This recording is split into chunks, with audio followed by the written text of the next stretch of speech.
taste, believe it or not. It's not for everybody. Wired by who? Well, there's at least several hundred listeners. We're doing all right. So yeah, the Raven Effect every Monday. You can find it on all your podcast providers.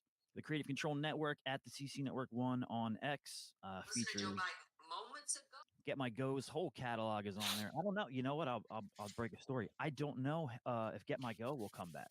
Who gives a shit? They might have wrapped it up. We might have wrapped it up. You act like that's a big deal. Nobody talks about it. It has no buzz. Just along you fucking 5 sword swallowers. It might break the hearts of dozens and dozens. But you can catch the entire run. You guys. You can catch the entire run of the show on the Creative Control Network, along with Taking You to School with Dr. Tom Pritchard. The most recent episode with Dr. Tom, he reviewed WWE's Clash at the Castle. He gave his thoughts on Who Killed WCW, which of course Conan took part in, and we've discussed on this show. Taskmaster Talks with Kevin Sullivan. The most recent episode came out today. And Kevin's going to discuss Uncensored 1998 with John Paz. And Uncensored 98 featured a Scott Hall and Sting world title match. Oh, dear. Nash and the Giant rematch. There's a lot going on there. Kevin was there basically the whole run of the company. So you might hear some stories that you haven't heard anywhere else. I'm blowing this one. That's fun. The Business of the Business with John Paz comes out every week with John and Lavi Margolin.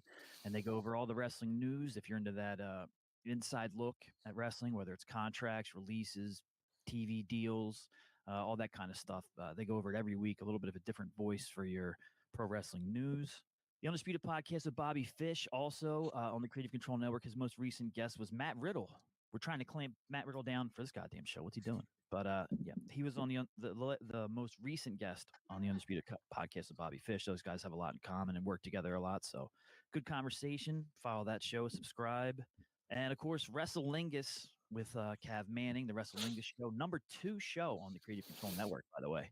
Cav releases wrestling reviews all week long, SmackDown, Raw, Dynamite, Rampage, and Collision. He also has a Patreon, so check that out. But subscribe on the Creative Control Network. Check out Cav. The show's grown really fast, hoping to keep it going.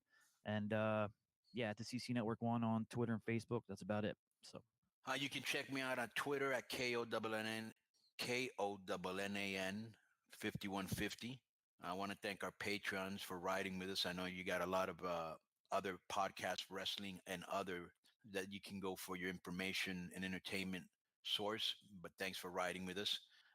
You can get all the audio and video content that didn't make the show. Anything else you want to add, Joe? Well, if you're a Patreon member, you get first dibs on the emails. As you've heard listening, the Patreon emails always get read first, mostly on the main show. And then your what'd you call them, DI? The non-Patreon emails. You had a name for them. The marks. The marks. That's usually read on the bonus mailbag, or you might not hear it. You might not hear it on a free show. You might have to join Patreon. So all the mailbags are there, and $25 tier ups where you get to join the roundtables and get your monthly plug for whatever you want. SmackDown Raw review, 7.5-year catalog of all our shows in its entirety. So there's a reason we've had over 2.5 months of straight subscriber growth because years, right? Yep. Because people like what we're giving them. Also, thank you for checking out our K100 Talks. This week we talked about the debate, Biden and Trump. And also we've got the Rehash, which is a very popular 1-hour best of show of the last 7.5 years, a sports show, and the mailbag. Thank you for all your support. All we can do is continue to put out informative and thought-provoking content.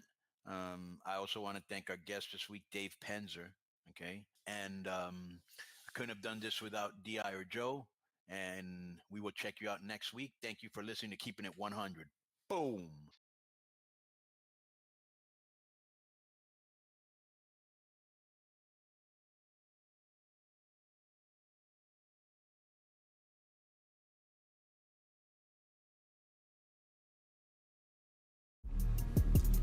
Oh, yes, sir. Yes, sir. Here we go.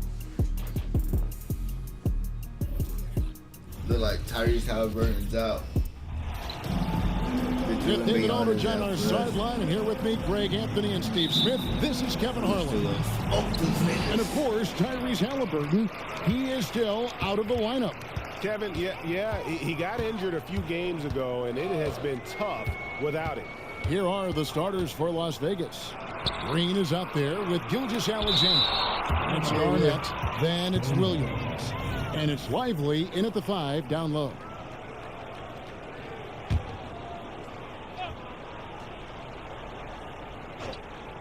Here's Alvarado. The pass to Jackson. Shot clock at 6.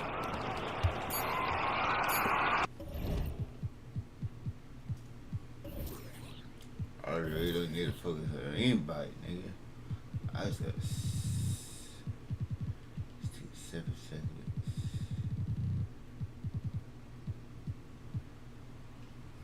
I really don't want to run the triangle without Wimby. So let's run some basics. Pass to Wiseman from 18 feet away. Now both of these sides rebound the ball so well, Smitty. How does that impact the game? Kevin, this matchup is going to feel scrappy because both of these teams are used to controlling the backboard. They'll do everything they can do to gain that advantage tonight. So it's the Storm now. After the miss from Shai Gilgeous-Alexander. And that one drops for him. Just the first good move in a game of chess between these two coaches. Strategy is going to be a big part of the outcome tonight. We'll see which team dictates the style of play. So it's Las Vegas now. After the basket by the Storm. And that one's good. Gilgeous-Alexander. I mean, showing an understanding off the pick and roll game. Vital for a young floor general like Shai Gilgeous-Alexander. Alvarado lays it up in front No. Beautiful call that time up the floor. The hard screen frees him up for the bunny. Outside, Gilgeous-Alexander. They kick it out to Green. Some nice passing by Las Vegas here. Garnett outside. And a quick assist by Gilgeous-Alexander as that one goes in. The height of Garnett's release makes it so hard to cover and opens up options for him offensively. Here's Wiseman. It's tipped. Green against Caldwell Pope. Green, the pass to Lively. Williams outside. And Abdul-Rahim pulls it down. Caldwell Pope on the wing. To the inside. And down it goes. Jamming that one home. Liking the vision there from Caldwell Pope. Looking to get his guys going when they're open. Green deciding where to go with it. Here's Lively. Fouled in the act of shooting. Gets the bucket anyway, so a three-point play chance for him. Now that's a high percentage look when the D doesn't fight over the screen. Reason why it takes extra energy to do it. You have to trust your defensive rotations, but it's worth it. Shot by Caldwell Pope, no good.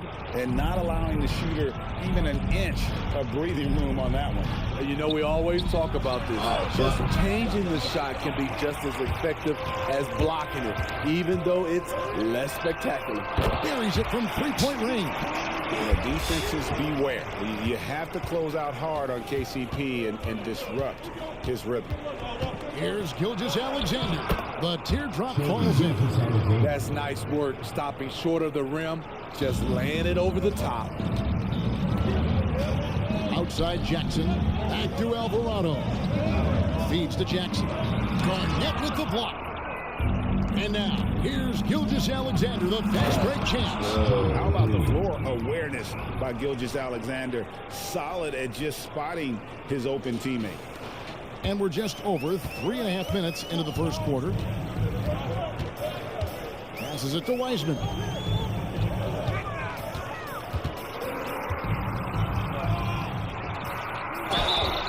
And the call on the shot that sends him to the line. Clearly a foul. And he's got his first free throw of the game. He struggled mightily at the free throw line in their last game.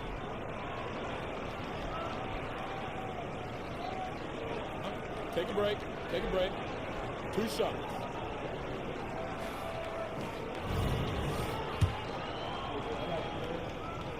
And he knocks down the first one. And you got to respect how quickly Wiseman has adapted to big league play. He hit the ground running and has not looked back. Always growing as a player. And here's Gilgeous-Alexander outside. And so it's Jackson who brings it up for Virginia. They trail by 1. Top of the key, Wiseman. Jackson passes to Wiseman. And it's good. 2 points. A lot of give and take between these sides early. And both teams look like they came to play. We should have a good one. Green kicks to Garnett. Pass to Lively. Outside, Gilgeous-Alexander. To the middle. And Garnett with the basket on the assist by Gilgeous-Alexander. Garnett's got 5. Those defenders just looked a little bit gassed. I mean, they're getting pushed around on that low block. And Virginia decides to take their first time out here.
Virginia with possession here.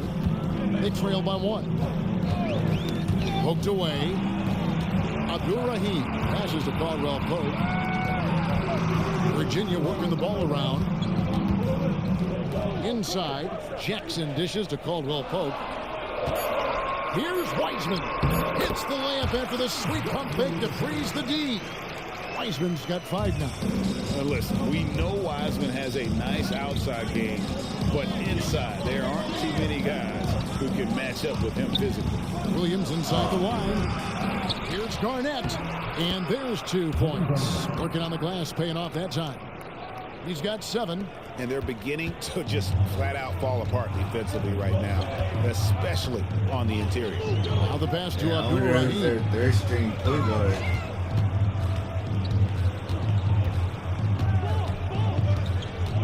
Caldwell Pope on the wing. Shot clock at 5. Here's Alvarado.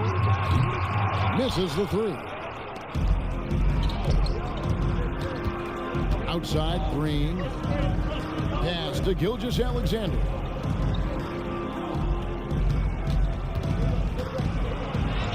That one's all good. Now he's 3 for 5 from the field. In this period, they're feeding him, and he's feeling it. Here's Alvarado. Gilgeous-Alexander covering.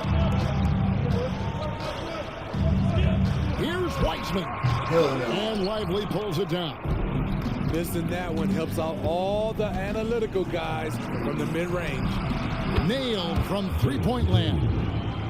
Green's got his second bucket of the night. They've wasted no time settling into their offense. Timeout called, Virginia. We hear players talk about these being, Steve, the dog days of the season. Did you have a harder time in certain parts of the year more than others? The only time, Kevin, for me was my rookie season. I hit that rookie wall and I could feel it. But other than that, most of the time, I was playing on teams that was going to make the playoffs, so it was always exciting to me. So for the Storm, Jalen Smith comes in for Wiseman. And it's Klay Thompson in for Kentavious Caldwell-Pope. And Las Vegas making a change here as well. Lions checked in. Here's Alvarado. Smith the pass to Thompson. Here's Alvarado. That's the nigga Smith finds Alvarado. Looking to end the run. That one rolling around and rims out. Well, you have to like their work on the boards, Kevin, particularly here to start the game. Oh, what was that? Last touch by Gilgeous-Alexander. Careless turnover. You lose focus for even a moment in this league. That's the result. Wiggins is checked in for Virginia. Fultz comes in for Jose Alvarado. Fultz dishes to Thompson. That's a foul called on Shea Gilgeous-Alexander. That's his first foul. Second team foul.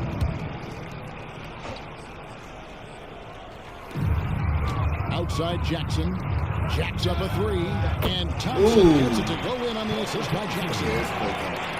Jackson's got his third assist on the night. And Bryant kicks to Gilgeous-Alexander.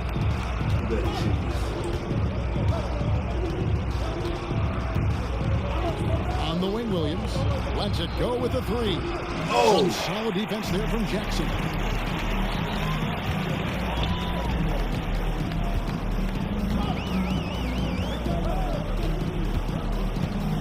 Smith sets the pick for Jackson. Smith the pass to Fultz. 5 on the clock. And it's slammed in by Smith. Fultz not just looking to score the ball, he also is equally engaged in terms of facilitating for his teammates. Pushing the action, getting others involved. He does it time and time again. You know what it is? It's his creativity. That's making this engine run.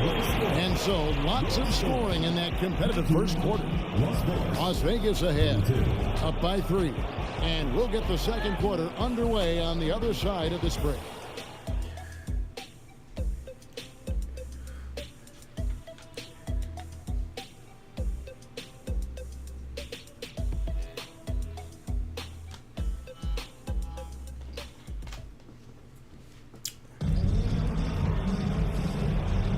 And getting going again here in the second quarter. Fairly close game so far. And from what we've seen from Las Vegas so far, guys, what are you seeing? I love their effort, contesting shots, trying to intimidate here early on. And you can see it's already having an impact. Oh, shit. I thought that was Kobe or Shea. I don't know what the fuck I was thinking. We've got Gilgeous-Alexander. Williams is out there with Garnett.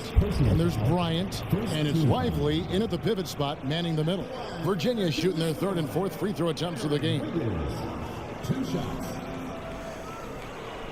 Take a break. Take a break. 2 shots.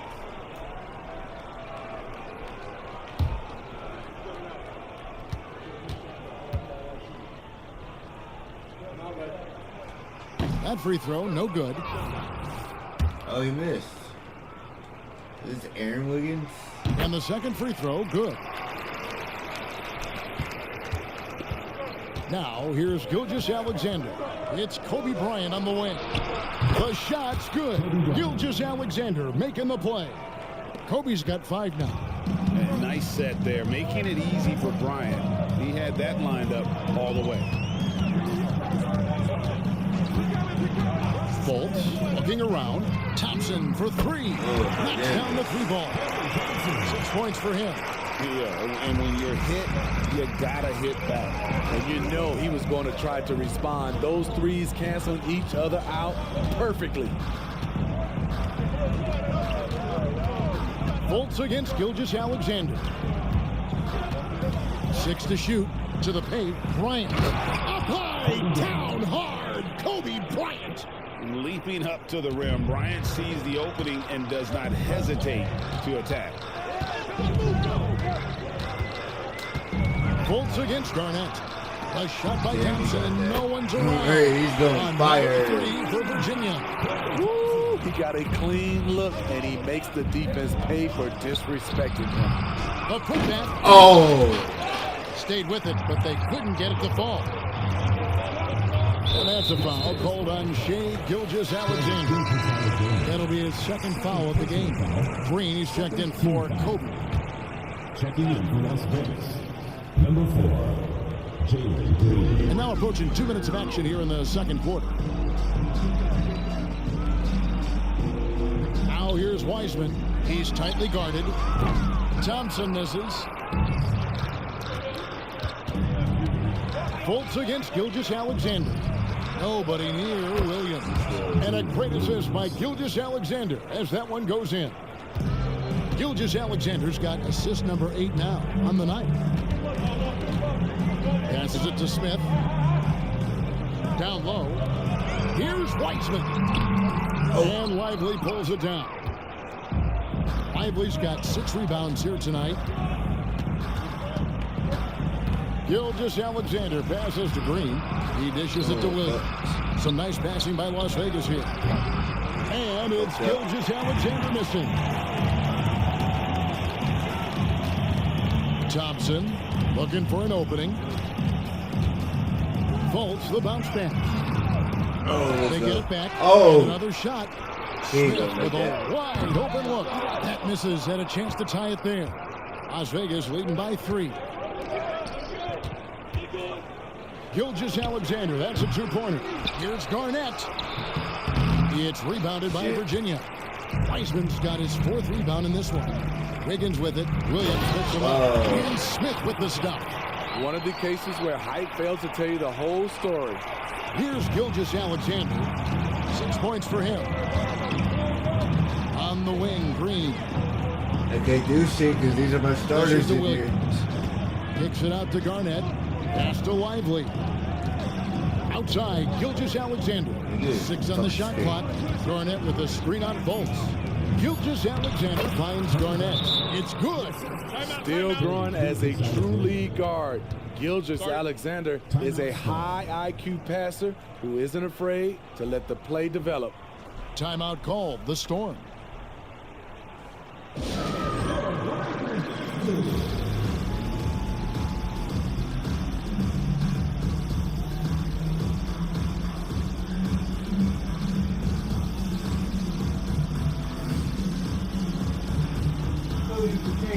Pretty potato.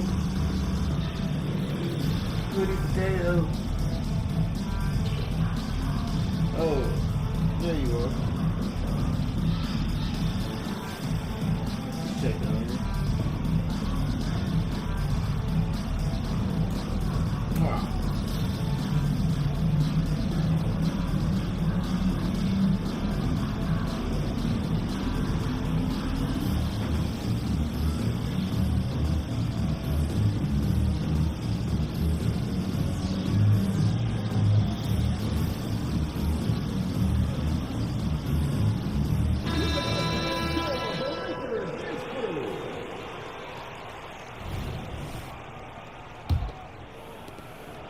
Virginia trails by 3. Caldwell Pope outside. And just over 3.5 minutes played here in the second quarter. Up and in, off to an efficient start. 2 for 3 from the field. Last game for Las Vegas, they picked up the W against the Warriors. Fouled on the shot and picks up 2 points. So 1 free throw coming up. Oh, how about the agility from Green, finding a way to get to his spot despite the contact. And a moment now to quickly take a look at the offensive approach for Las Vegas. Right now, it's their passing game, and it's been on point. Doing a great job of moving it around and getting the ball to their shooters. And one more thing they've done well, they've attacked the rim viciously and have gotten a lot of points by just going at the defender. Gilgeous-Alexander passes to Garnett. And how about the power there from KG? He can fly with the best of them. Here's Alvarado.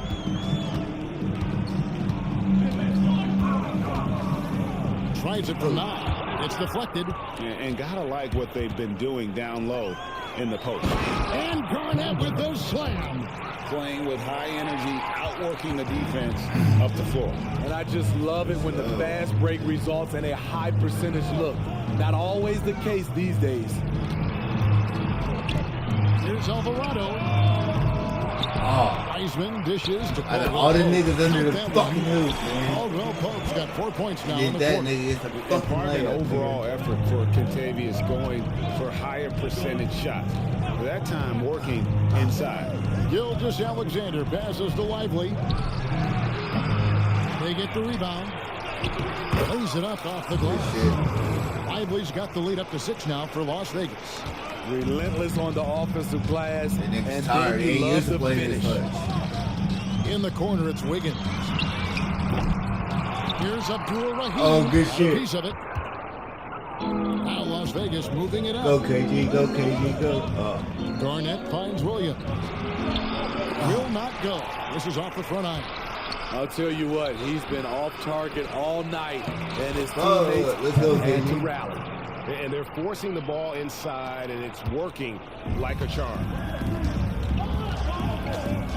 Here's Caldwell Get out of Pope. here. Garnett with the block. KG going crazy out here, nigga. Wouldn't be out. It's Gilgeous-Alexander at the elbow. Took him no time at all on that one. And now a 10-point Las Vegas lead.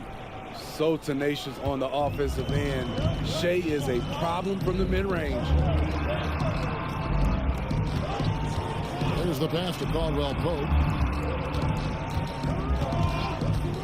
All this means is he has to be careful. Don't want to pick up a cheapie and get sent to the bench with 3 fouls.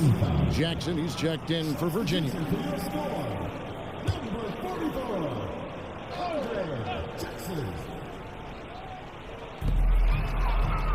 Pass to Abdul Rahim. As it goes out of bounds, Virginia able to keep the ball here. A moment now to look at the year-to-year scoring output and how it has been trending for Terry Rozier. Yeah, and looking at his offensive numbers from the past few years, it seems like teams around the league have kind of figured him out. He's having to work a lot harder for his points, and he hasn't been coming nearly as easily as they used to. Never a bad idea to run the old pick play. You're right. And if it produces a slam like that, we'll probably see more of them. Especially if the defense is going to allow you to do it. Have to switch on that play. The ball movement on this run has been fantastic and is a big part of why they've been able to get these good looks. Here's Alvarado. Got a hand on it. +8 in the rebound differential. One more reason why they're in control. There's Green with the 3. Wiseman Oh, with the my rebound. bad. That's me. And so it's Jackson who brings it up for the Storm. Layup for it. 11-point game. Good hustle. 43 seconds left in the first half of the game. Oh, fuck. Alvarado with it. Williams picks him up. Alvarado passes to Abdul Rahim. Good on the bucket. And you know what makes Abdul Rahim so hard to handle in that low post is the number of moves he has. It's just a matter of which one is he going to use. And Garnett has it in the corner. Williams for 3. Here's Lively. Oh. It's rebounded by Virginia. There's the feed to Jackson. Let's go. Garnett grabs the board. Garnett's got 9 rebounds in the game. Getting it done. It's stolen by Wiseman. It's Jackson with the drive. Damn. And Jackson throws it down hard. Well, Wiseman's passing game is a work in progress, but he's smart enough to spot the wide open man there. Kevin Garnett, the big ticket. He's feeling it tonight and has been the driving force for Las Vegas. Between his points and his rebounds, he was a star for him in that quarter. And we've got more M2K Sports coming your way after this break.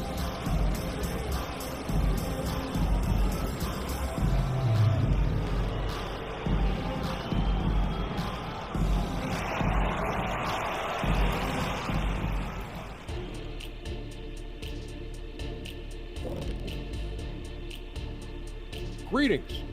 First off, some updates for you as we take a look at our all-star voting totals. Man, so close to an all-star weekend, man. We're getting pretty clear picture of who will be there. Well, I know of 3 guys who will 100% be there. Us! Oh, that's right. I was Yeah. like, you knew somebody? Oh, it's going to be one heck of a party that Oh. Kenny throws every year. Yes, indeed. Well, not this year. And we're going to talk now about that first half of play. It got to start with SGA. Well, I love what he's doing offensively. He's hungry, he's attacking, and he's not settling. He's shooting well because he seems to be getting the shots he wants.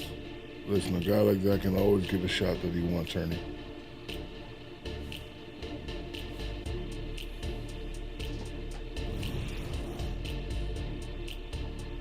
Thanks for spending halftime with us. Time to get it back out to Kevin Harlan for the start of the third quarter.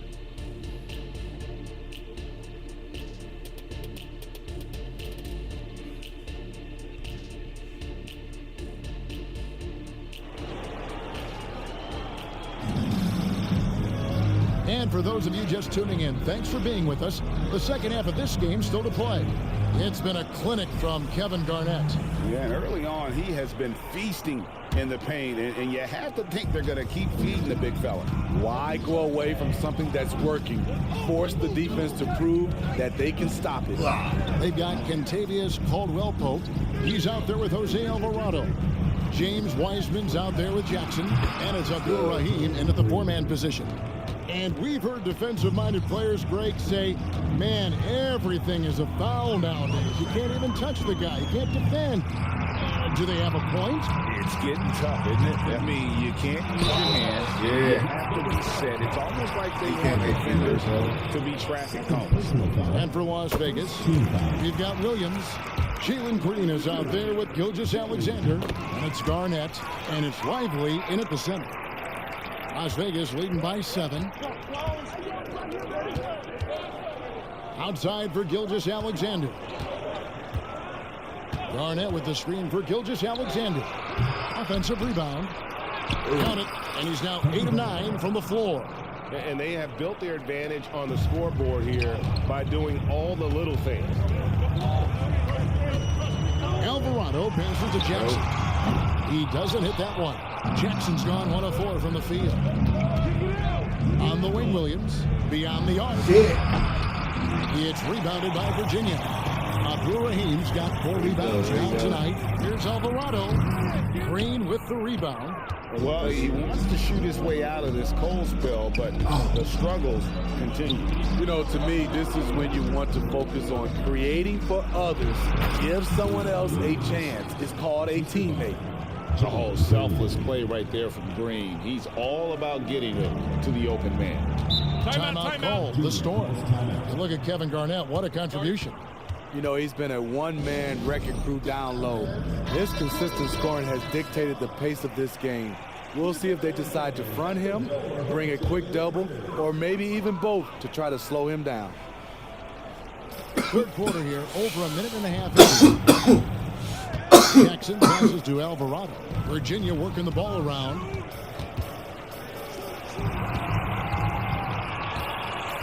Passes it to Abdul Rahim. 5 to shoot. Virginia needs to get off a shot. No. And 2 shots coming up at the line as he gets fouled on the shot. And the foul goes against Las Vegas. Oh, nice job by Wiseman to get some contact while in the act. Heady play. And both free throws good for Wiseman. And we're just around 2 minutes into the final half of play now. Back to Gilgeous-Alexander. To the middle. Lively's shot is off. Virginia trails by 9.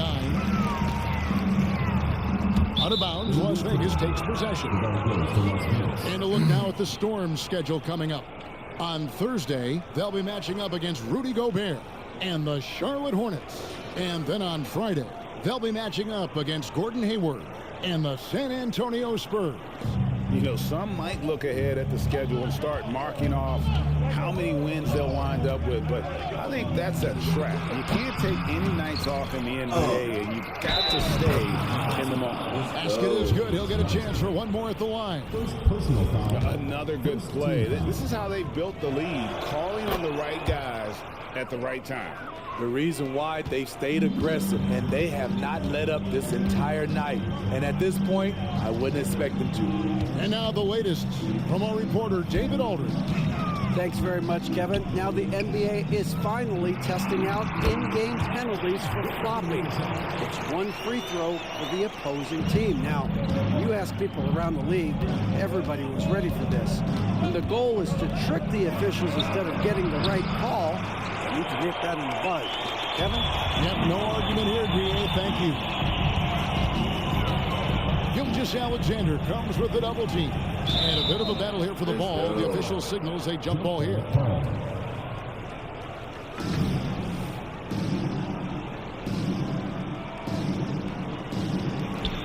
Abdul-Rahim passes to Wiseman. Kicks it to Jackson. For three. Gilgeous-Alexander pulls it in. Shaky start to the half. Going 1 for 4. Still trying to find that groove. Steps back and fires. That one off the back iron and out. And the truth is, this league would have been much bigger had he shot better.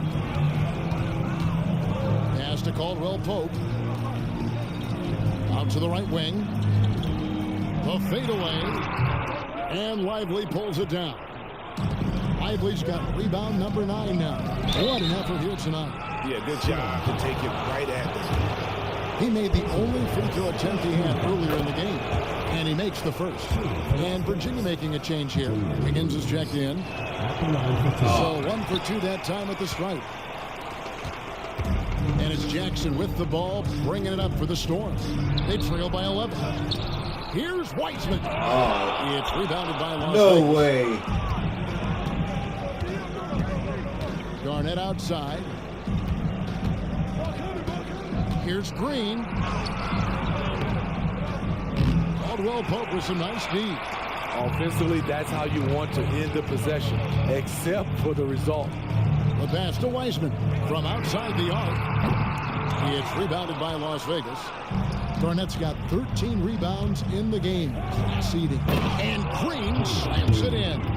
And once he gets going, Green is a load to stop. Long, athletic, with a terrific handle. They need a bucket in a big way here to regain some confidence. Caldwell Pope right side. Pass to Wiseman. The jump hook. Again, the miss by Virginia. No doubt it's been a bit of a struggle for him here in this quarter in terms of scoring. Gilgeous-Alexander surveying the D. Clock at 6. Here's Lively. The rebound by Caldwell Pope. I like it. That's a great battle at the rim. He just couldn't finish. In the corner, it's Wiggins. Shoots from the baseline. Williams with the block. To the inside. Here's Gilgeous-Alexander. No! Pulls it down. Abdul-Rahim's got his 7th rebound of the game with that last one. And a wide open look here for Wiggins. Off target with his 3. There was a mix-up defensively. Left him all alone. He just couldn't hit it. Garnett. Las Vegas again missing. Virginia trails by 13. To stop the drought. And that'll be 2 free throws coming up. Officials on the call with the foul. 4th personal foul. 3rd team foul. And guys, what do you think about the offensive approach so far that we've seen for Las Vegas? It's just a passing clinic from them in this game. Solid communication and unselfish play all around. Another place they've had the upper hand tonight is in transition. They've gotten a bunch of their points off the fast break. Jalen Smith, he's checked in for Virginia. Fultz comes in for Wiggins. Here's Bryant. It's Bryant converting down low. They're doing a really good job of getting the ball inside and attacking the paint. That's an area they have completely dominated. Feeds it to Jackson. And he makes that one. Jackson's got 4 points now in the quarter. This is who you want leading that play. A sure passer with great awareness. On the wing, Kobe. And it's off from 3-point range. And they'd love to cut this deficit down to single digits. Jackson misses. Las Vegas leading by 11. It's tipped. It's stolen by Fultz. Knocked away. Rozier with the steal. Baseline jumper. Not enough on that one as it misses. And Virginia with possession here. Jackson passes to Smith. That's good. And it's Jackson with the assist that time. Jackson's got 4 assists in the game. The dish to Kobe. Ogier the pass to Kobe. Bryant bullies through. Such body control from Bryant. Able to take some hits there on the way up. Pass to Smith. And here's Wiseman. Guarded by Garnett. Wiseman with the ball. Working on Garnett. And bro, I was sitting to the end of this game. My niggas are injured. the call will... He still won.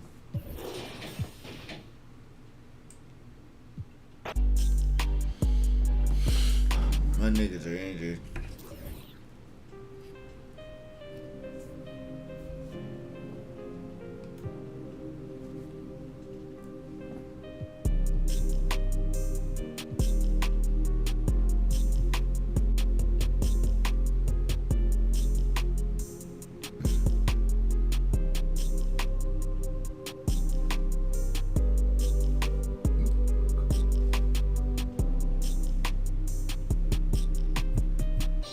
Wimby's back.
superstar characters of all time. Well, great music, you know. So all classic rock. Right. And another one that I saw, I'd never seen this, so I guess this was from Bill Watts' territory. I saw this for the first time the other day. The one where Arn Anderson meets Watts in a gas station, and they start fighting in the gas station, and then the cops come. Yeah. What a great angle. Yep. Yeah. There's that's when wrestling just looked cool and real. Now ECW, huh? Not to mention Sandman could come out to enter Sandman. Right. You know, that made his whole, like, could you imagine if he had like a generic song coming out? Yeah, he had never gotten over. He had a generic song years later when he was WWE, and he was Sandman, but it wasn't his name, of course, or when he was Hack, The Junkyard Dog used to come out to Another One Bites the Dust. That was great. That was super cool. And would dance to it too. Right. Yeah. Raven's Raven coming out to the Offspring back then was like that was it. But it says here, Conan. I don't remember, but it says you came out to Murder Was the Case by Snoop and ECW, I guess, is what this site says anyway. I did come out to that. What song? Like, if you could have chosen your own ring music, I did. Murder Was the Case. Oh, really? And I would have picked America's Most Wanted, Tupac and Snoop Dogg, if I had to pick another one. But I loved ECW. I loved everything about it. I loved Paulie. I liked the dressing room as wild. I loved the fact that right next to the ECW arena, there was a store that we would always go to, me and Ray and everybody else, and buy hip hop shit. It sold a lot of Foreman Mills. Huh? Foreman Mills. Foreman Mills. We were always in Foreman Mills, and I liked everything about ECW. Joe, would you consider yourself an ECW historian? I probably know enough. Yeah, I mean, you got to remember, it wasn't even around that long, so it's not hard to. Well, you had all this great stuff from the Angles back 30 years ago for Conan to use it as promos against Tully Blanchard. So, next is in the Wyatt Family 7. Wait a minute. Wasn't there some guy that asked Joe about what promotion he was in? And all Oh, yeah. Well, what was that? Oh, I was Florida, Fallcroft Backyard Wrestling in Wilmington, Delaware, Alley Wrestling. Wait, Florida, and you're in Philadelphia? Oh, Fallcroft. I meant to say Fallcroft. Fallcroft Championship Wrestling. You go down to Wilmington. And it would have been really weird and different if I was a little bit younger, because then I would have been doing it when YouTube and stuff kind of hit. And now these kids travel and have matches against the other leagues and stuff, and it just sounds like the little I saw of the tape that you have let us see, because I know there's more, not that little clip. You look terrible. So I doubt you would have been traveling anyway. Absolutely terrible. All right, next is from Brad Price. It's his Wyatt Family 7. Hey, what's going on, K100 crew? Used to write in often, took some time away, but wanted to write in and let you guys know how much I've enjoyed the new content and guests as well as the show's review lately. So thanks for continuing to keep it 100. My question is about the debut in Wyatt Family. They're supposed to debut tonight, the Monday after Clash of Castles. And rumored to have Bo Dallas, Eric Rowan, Nikki Cross, Joe Gacy, and Dexter Loomis in the faction. While the vignettes and QR codes have been really good in my opinion, how do you guys think WWE should book the group? My worries are that it's a group of jobbers and they'll continue to be booked as such. I believe they should have Braun Strowman join the group and give the main event credibility. Maybe have a scenario where the Fiend mask keeps showing up in Braun's bag or locker. Uncle Howdy keeps telling him he always wanted it to be you, stuff like that. With Braun resisting and fighting the faction, getting wins, but then finally joining and possibly becoming a new version of the Fiend that sells merch. I'd prefer they not call him the Fiend, though. Maybe call him the Monster or something like that. How would you all book a creepy angle like this? And also, was the Dustin Rhodes 7 gimmick supposed to be a Russo swerve all along? Thanks for an amazing show as always. And it's Brad Price from Bluesburg, PA. Brad, you actually commented enough here with all these angles before ever seeing them debut. Okay, I haven't even seen the debut yet, but I would agree that from what I heard, they booked them very strong. Right, they definitely weren't jobbers. The way you should book a new faction if you want your show to remain relevant and interesting. Do you have a picture of the faction, Joe? Because I want to see who exactly is in it. I remember the gimmick. I just was, because it said he's asked if it was a swerve. I have no idea. Next is from John Kamapa, and the subject is Triple H wins again. Back in April, Triple H caused drama in the wrestling world when he bashed wrestlers who, quote, can't handle the grind, unquote. Will Ospreay took this one personally, embarrassed himself on Dynamite with a teenagerish ICW pay-per-view promo in front of a 30% full arena, by the way. And since that promo, Will Ospreay continues to mention Triple H's comments, even though some of AEW's biggest superstars have been publicly telling him to drop it. Well, seems like Triple H was right all along if he's talking about Will Ospreay. Will Ospreay cannot handle the AEW schedules, confirmed here. The headline came out that Will Ospreay is going to take a sabbatical. Let me see. The headline says, Will Ospreay set to take sabbatical from AEW after hectic schedule. Fightful Select reports that Will Ospreay has been given the week off following his recent schedule, including appearances at Double or Nothing, Dynamite, and Collision last week. He's expected to return to action next week once again. Bro, I don't think that's a big deal. He flies, they're flying him back and forth from England, for Christ's sakes. So maybe it's just they don't want to spend the money on the flight for a week or so, you know? It's not cheap. Out there, or was it just me? You got kicked out, yeah.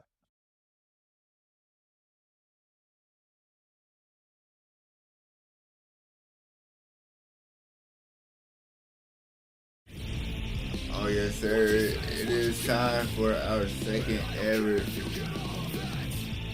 PLE.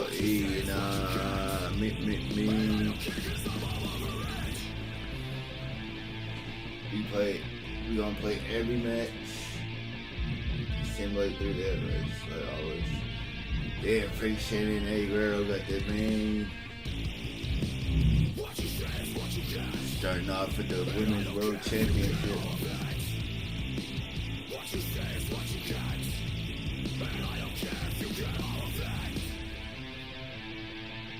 Hey, you know what? Hold up.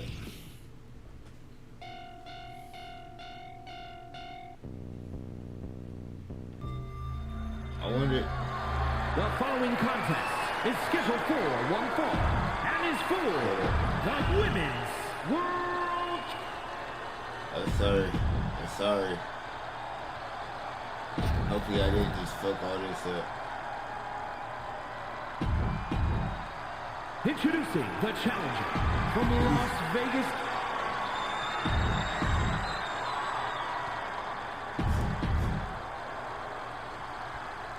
Big fight field. I'm about to go do something real quick. I wanna.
Bronson. 50, 40, 45.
This is my brutality!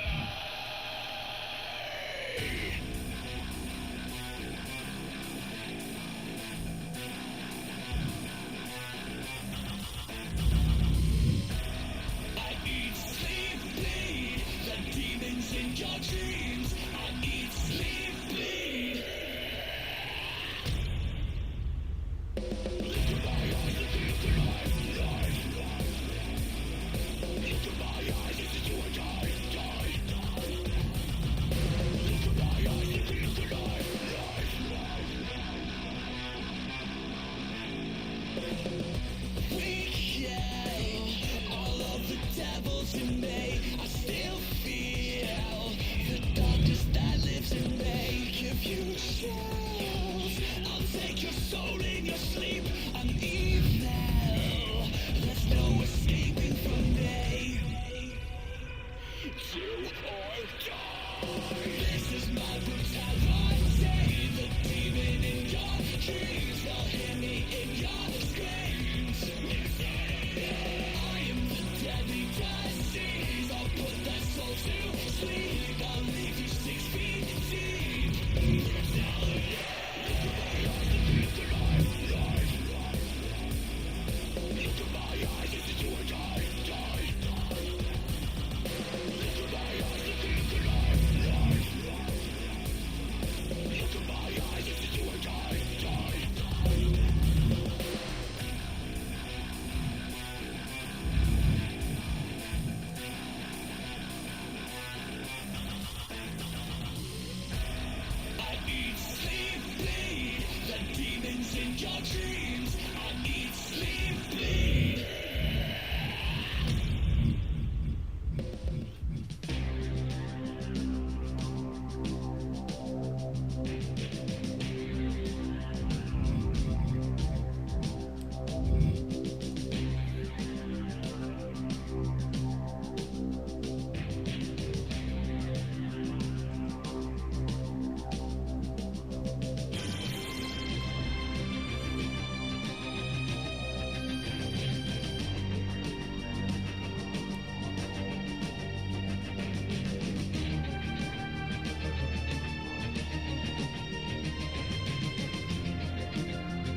Yo, I'm never mind. I already did this shit. I already this far into it. I could have pulled this shit up on the desktop and did this shit back.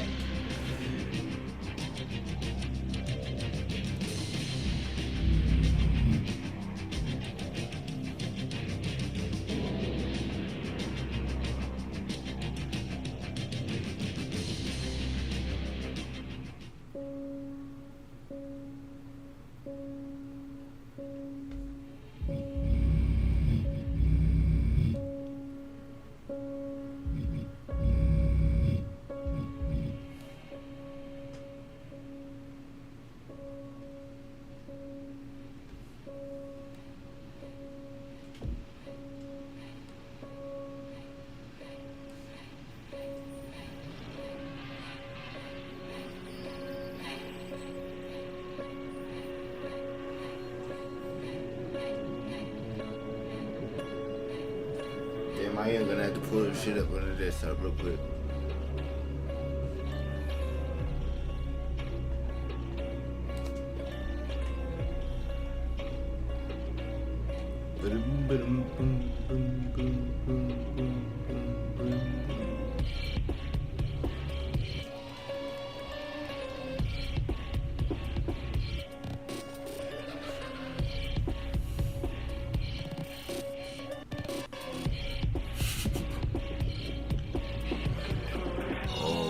God.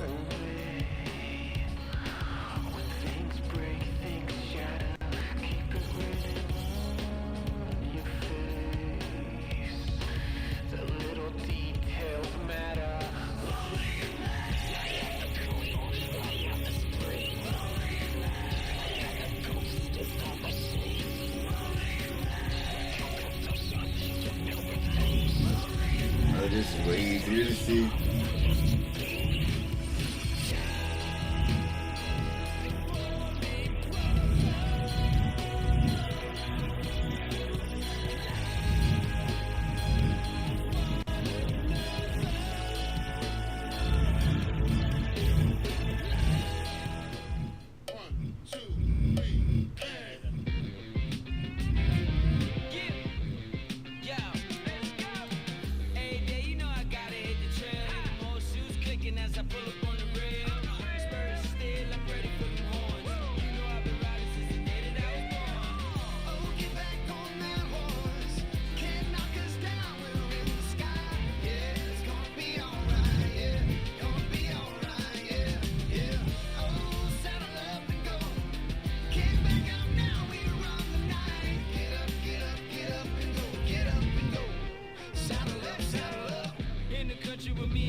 I'm the best, so winners where it's gonna go. And if it's blow for blow,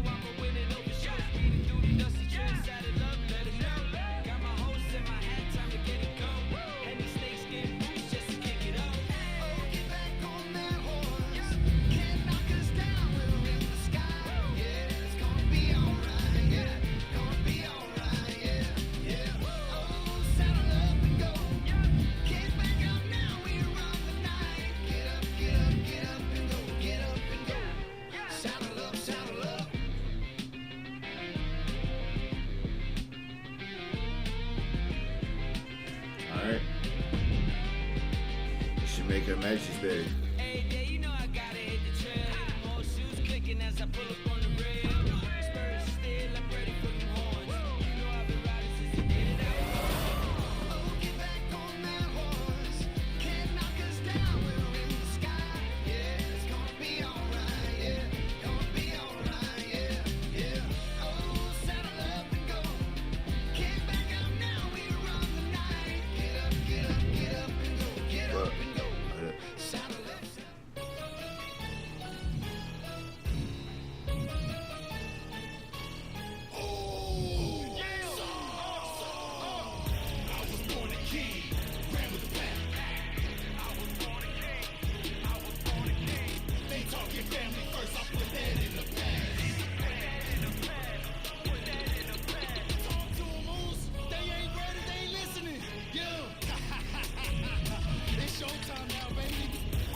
Now we can start the show officially.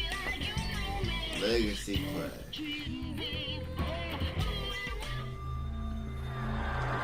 The following contest is scheduled for one fall and is for the Women's World Championship. Oh yes, sir. We're kicking off our second ever PLE with the Women's World Championship match. Here and ready to roar. Legacy Clash, yes, sir.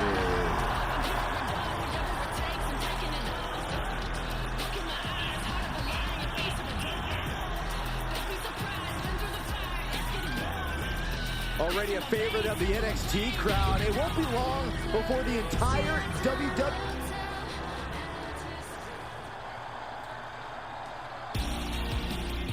Get your cameras ready. Tiffany Stratton is here.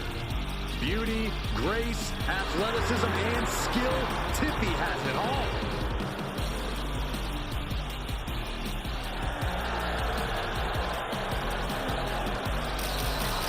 Straight out the NWO. Tiffany Stratton, the Women's World Championship. Big pink Tiffany belt Stratton, around her one of the waist. quickest learners in NXT history. She made her NXT debut. The top compared to the women's division right now.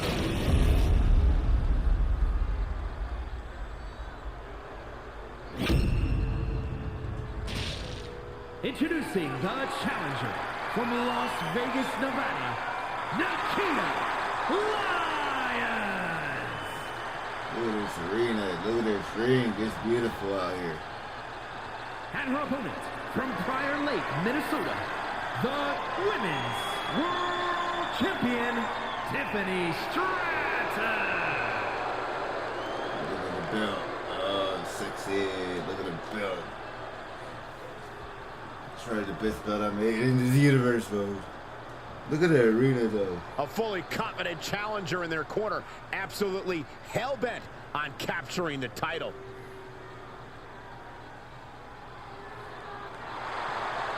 Look at that.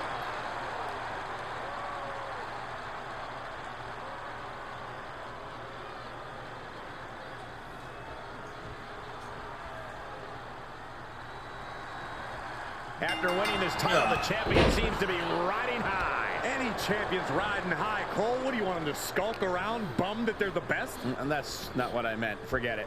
Samoan drop. Let's get it. Ooh, bullseye. She's staying elusive. Drop kick. Beautiful. Ooh. This ring is so nice.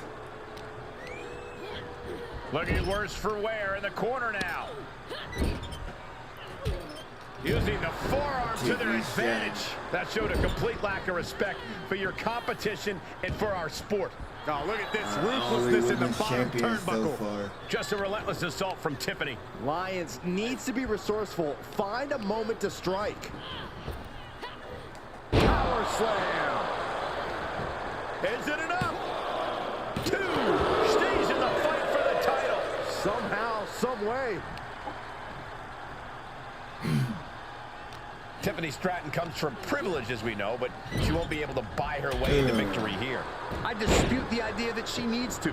The two things that will win Stratton this match are her meanness and her competitive streak. You can't teach those, and you damn sure can't buy them.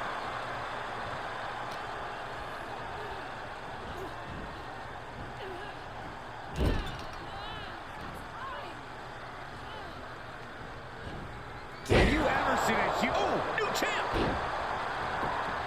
A kick out before the referee can get to 1. Little closer to getting the pinfall there, but this is still anybody's fight. Watch her set up in the corner. And a couple back elbows to follow. Oh, shit. Get up. Come on, Tiff. Oh, wicked kick to the lower back. Stiff kick.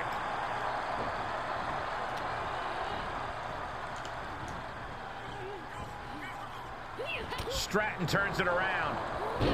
Nikita getting out of harm's way. Impact to the back of the neck. And that one misses the mark.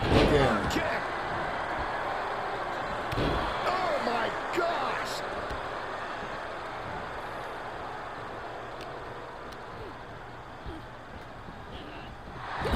These two trading counters, an absolute masterclass. Now this is a textbook example of how to bend the rules. Using the forearm to their advantage. Come on now, is that the type of tactic we should expect from a champion? My God, enough! It's Tiffy time. Don't act like Stratton you is ain't all fired know. up. Stomping, ouch! What now? Oh, a stop to the belly welly. A relentless attack being Belly brought to Nikita. welly. Stratton showing that competitive fire, letting her meanness do the talking here. Oh, yes, sir. You know. Impressive reversal there. Nikita finding a way to slow her opponent's assault down. Yeah, Damn. stop that surge dead in its tracks. Well, that'll give Lyons something to post about. I think I felt our desk shake. Counter on Lyons.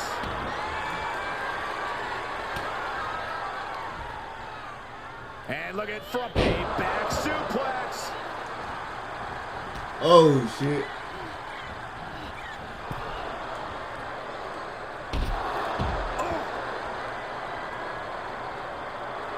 Some mental chess here from Stratton.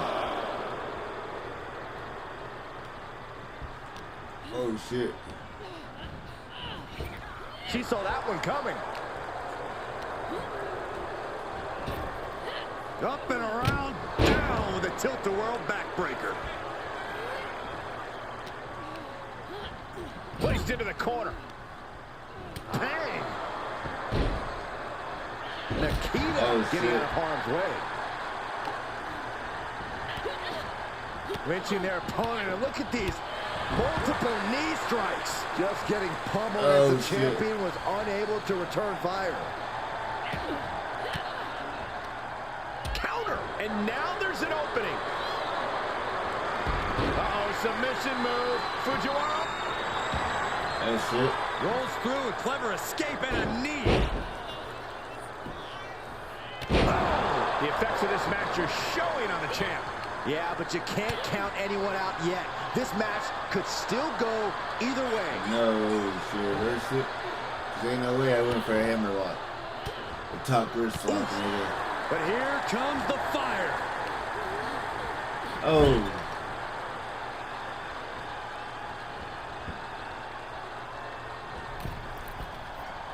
Oi. Look at this. Incredible Hurricane Rana for the championship.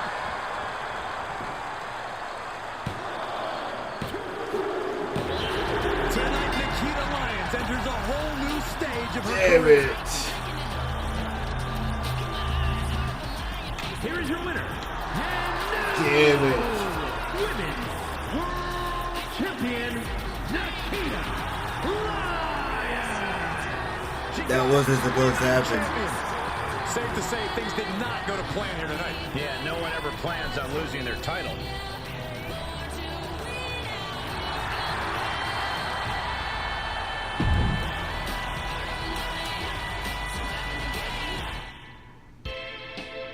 That was not supposed to happen.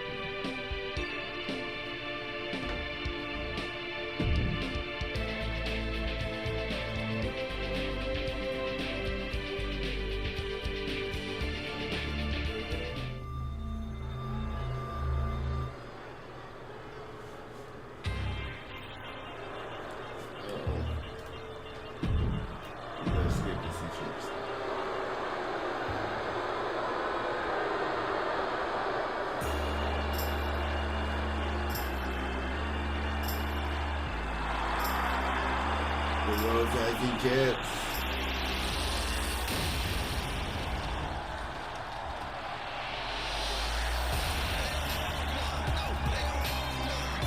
Technical technicians, nigga. The legends, nigga. Here we go, gentlemen. Huge title match coming up, and a huge opportunity for the champ to prove to everyone that there truly is none better in all of WWE right now.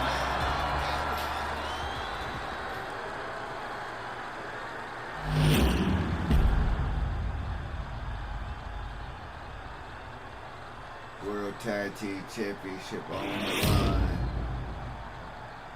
The following contest is scheduled for one fall and is for the World Tag Team Championship.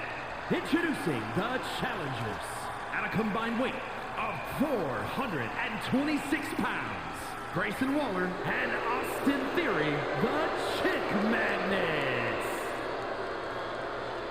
And their opponents at a combined weight of 491 pounds.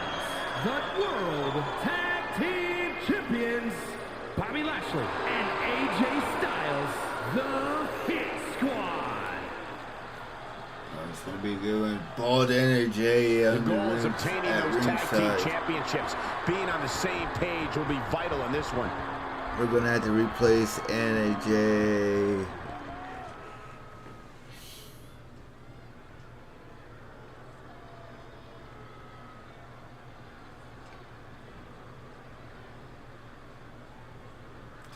Titles on the line, nigga. Legacy Clash, nigga. Big matchup for these tag titles underway. As a former NXT tag champ, if I could have another tag title match, I'd probably choose a challenge for these. With me as your tag team partner, right, Corey? Almost, if you meant anyone but you.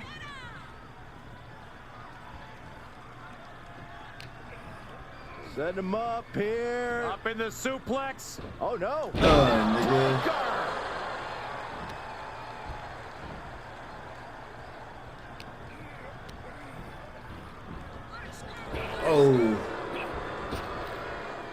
AJ AJ Styles unleashing a phenomenal blitz on his opponent. Just a phenomenal blitz there. And landing with the double axe handle. Can't seem to control, guys. Placing them right where they want them, into the corner. Double axe handle smash. The champions with the double team action, and it really paid off. Launched into a German suplex. And I think it's going to be Grayson doing some groaning after that attack. Yeah, if this persists, it could be mission accomplished for Lashley. Dominance. Power slam. Drops the hammer. Right on the lower back. Oh, retaliation from Grayson. Oh, this is just too far. Get some control in there. Oh, look at this aggression, just pure brutality. Come on, easy. And he's able to reverse. Both superstars showing great awareness of their opponent's repertoire.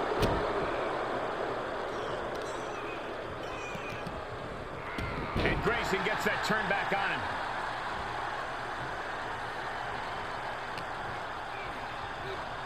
This isn't going to be good. Gutbuster. Across the shoulder. Filthy. He saw it coming. Oh, shit. There he goes, right into the corner. Oh, man. The champion's getting overwhelmed by precision tag team wrestling. Oh, shit.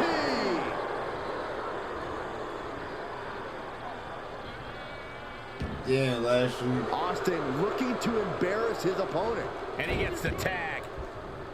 Took him out the knee. Just doing anything they can to chip away at the base. From the top. Are you kidding me? The champion taking the high-risk option to retain the title. Oh, elbow caught him right on the bridge of the nose. AJ scaling the turnbuckles. Launching. Oh, shit. Here. Oh, jeez. Falling hard to the outside. My goodness, the champ took them for so wide there.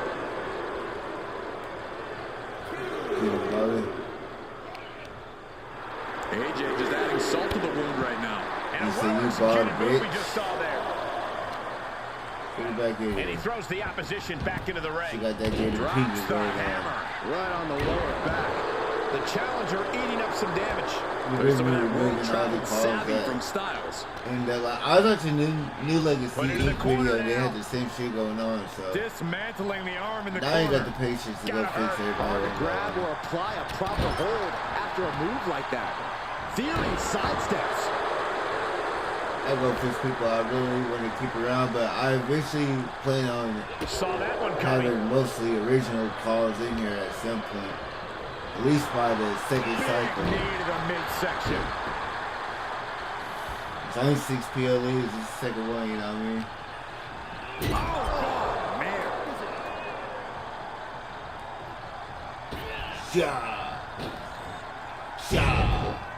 Oh, followed by a low kick. Those two are in such a cohesive rhythm out there. It's like playing jazz, but using your opponent as the drum.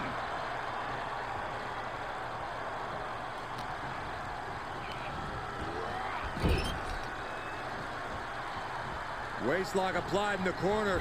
Check out this power. Overhead, belly to belly.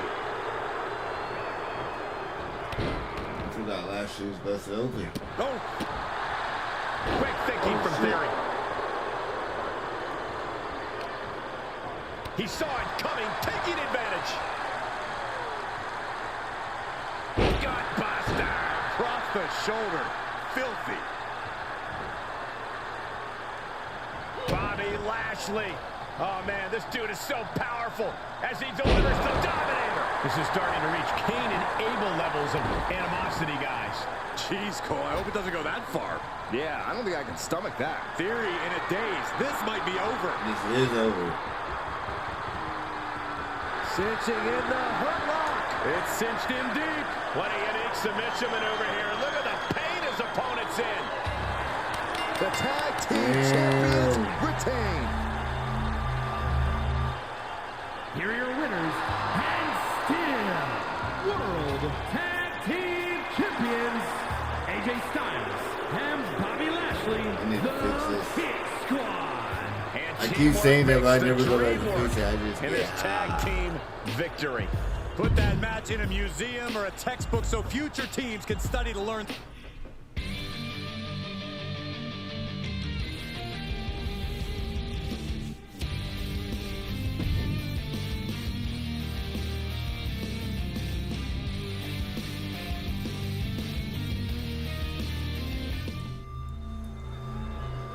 Up next is a 4-way tag team match for a future shot at the World Tag Team Championships that we just seen decided. We just seen AJ Styles and Bobby Lashley retain. Snub. They get to go back to Shield and find out who the challengers might be.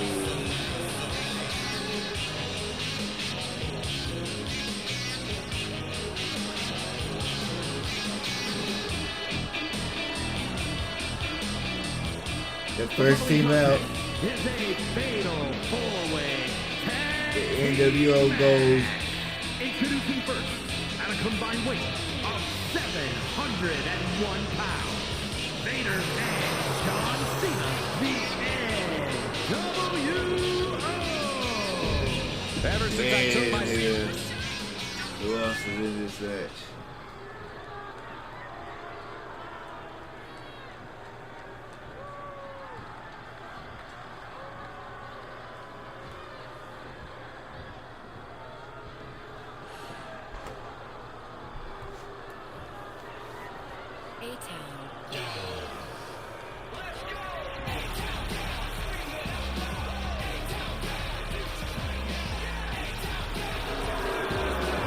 The other half of the Filthy Animals.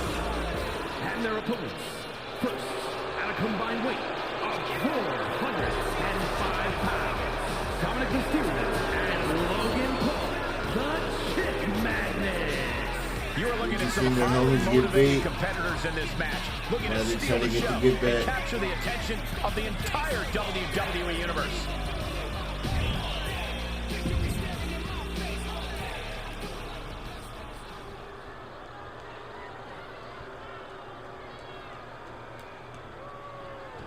So far we got Vader, John Cena, Dom and Logan Paul.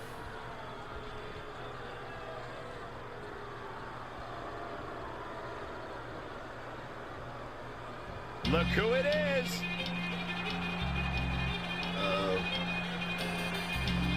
Is this who I think it is? You think you're untouchable?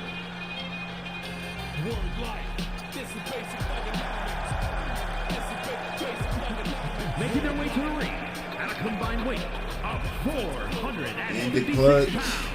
The Club. The tension building for this match is so thick you can cut it with a knife. A lot of drama involved with this one.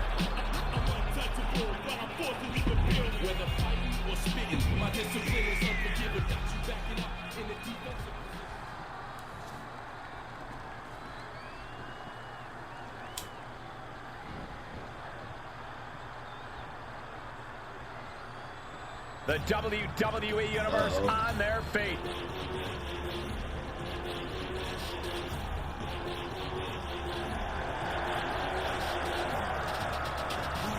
At a combined weight of 502 pounds, Sam Jones and Cody Rhodes, the Alliance. Cody Rhodes. Take a look at the talent in competition here. You can see Samoa exactly Joe. why the WWE It's usually Samoa Tag Joe team and LeBron tornado James. match underway. Multiple teams facing off, but there will only be one winner. Everyone competing at once. You really need to know the status of your partner and every opponent in this match. So do I.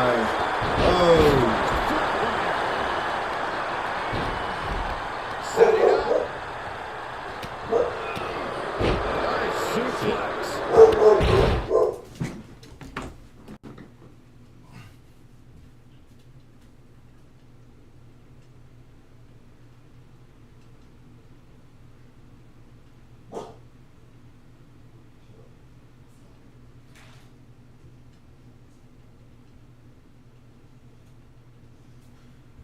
shit going on out there.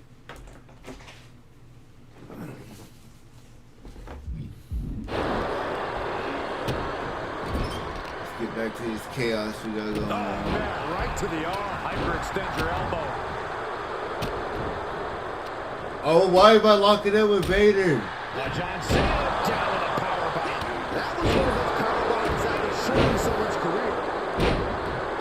Why am I hurt? Throw your regular playbook out the window. It's not going to save you here. It's time to get extreme. You make a good point, Corey. Everyday offense just isn't going to cut it in this kind of match. Flipping the script on him there. Tag with a punch. Just how desperate do you have to be? Why not a fair fight, huh?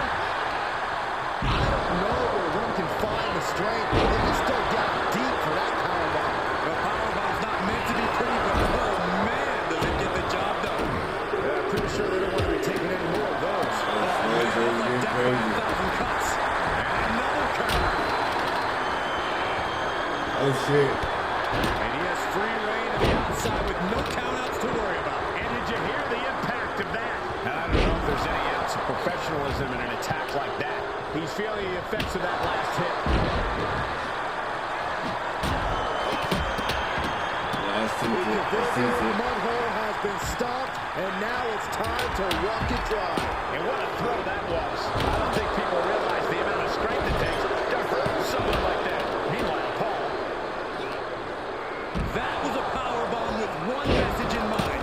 Absolute destruction. And where does he think he's going? Look, he's just taking the perfect opportunity to regain some composure. Placing it in the corner. Oh, vicious shoulder tackle in the corner. That's a great one. Oh! And this one might be hit at ringside. One wicked attack after another. You better have aptitude for pain because it just keeps coming. Knew what was coming there. Oh shit. Big time power slam.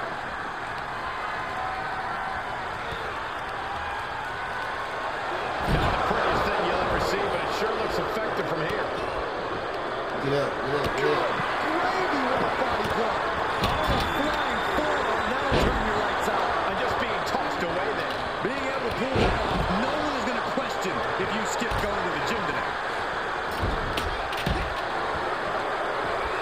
Able to parry that one.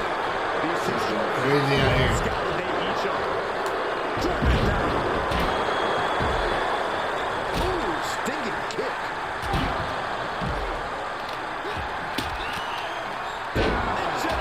Driver.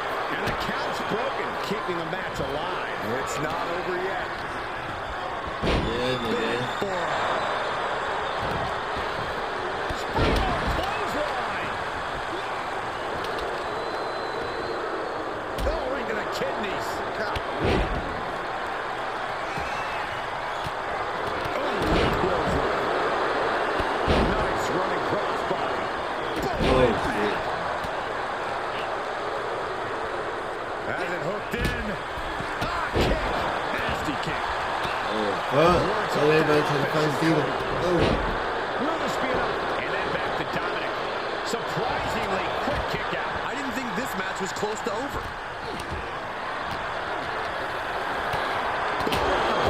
Nice takedown. Step for the pin. God. So Cena has it. He's getting pushed out into the defensive. Oh no.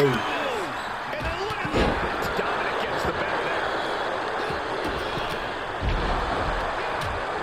Hooking them up.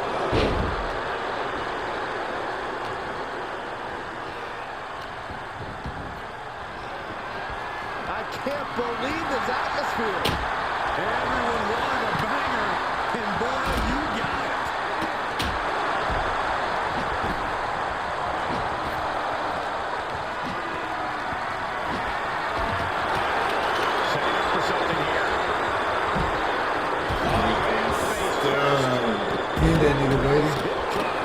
Clean that nigga. Connected with a sharp elbow. Clean that nigga.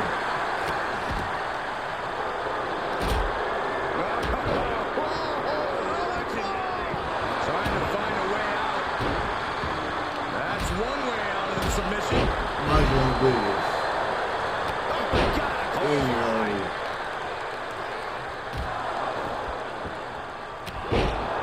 Catches a punch.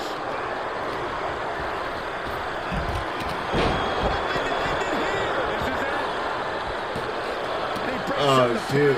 It's too many niggas attended got to Joe and Cody broke it up. Spiked him. Bang. Knee right on target. I'm shaking it. Nice. That'll either wake you or knock you out.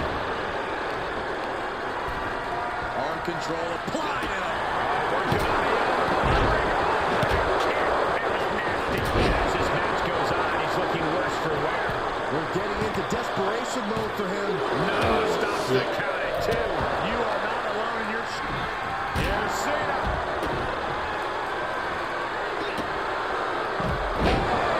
Cena connected there. The WWE Universe can't believe what these warriors are doing to one another. Everyone's... He may get the 3 count right here. This is it. That could have been Damn right it. there. That would have been. Rhodes. Oh! Springboard up. He's positioning himself, closing in. Hoisted up. Here we go. Oh shit. Face forward with a cover. And he stops the count. Lucky him. Cody looking for Oh no. Cody's put a lot of competitors out with that. And he kicks out of the pin and 1. Punishment he's taken, and yet he's still in this match. Rose looking to end this. Damn, really got my homie. Finish Vader. Looking for the victory. 2. No. He kicks out. He's going for the pin. This could be it. Into the pay window. And now here's Cena. Face buster plants him. Look at this crowd. It's insanity in here. Bedlam. Damn, You dude. can tell he's feeling it now. This fight is pumping him up. Boom. Lands it. Hoisted up and driven down. Emerald Flosion. Devastating. For the pin and the win. Cena. That's gotta be it. He keeps his team in the match. Getting tough, but he can end it here. He's got him. And there's the breakup. Just in the nick of time. Hits him with the count. The schoolboy.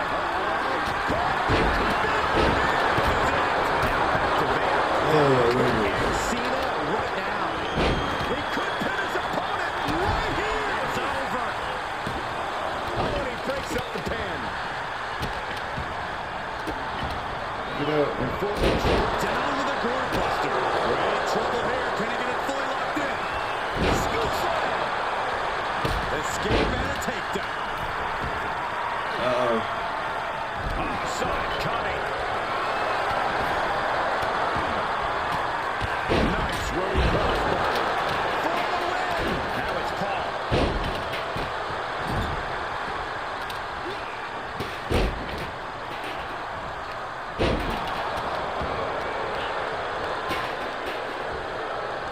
We're about to see it.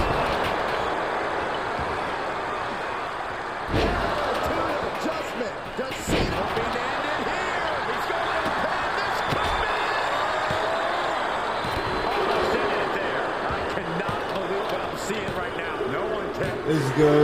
Exhausting victory, but a win nonetheless. Here are your winners, Vader and John Cena, the NWO. John Cena helping catapult the team to victory. You put in the work The and good things NWO happen. picked up the That's a big win to performance that become number everybody 1 should hope to contenders. emulate.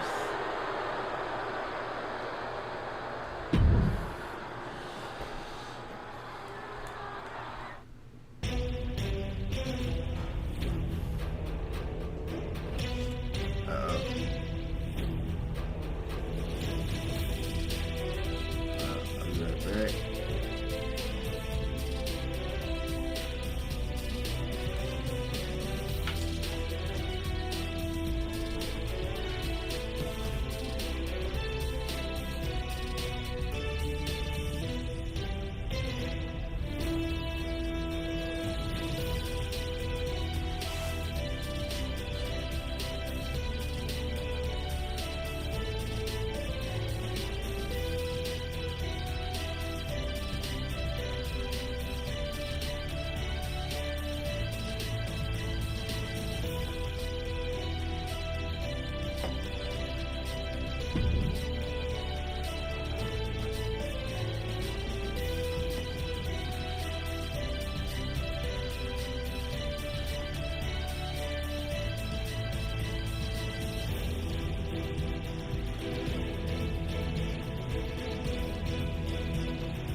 No, man, I didn't really play online. That's crazy. I was just talking to a coworker today as I've never ran any matches online before.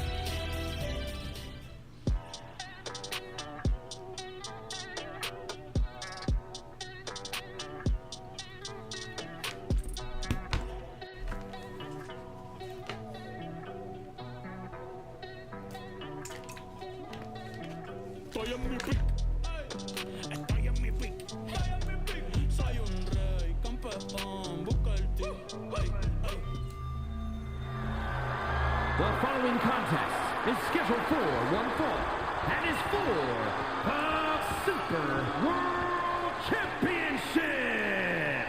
Oh, yes, sir. It is World Championship time. We are about to see something good. It is win or go home for Mikey Mugiwara.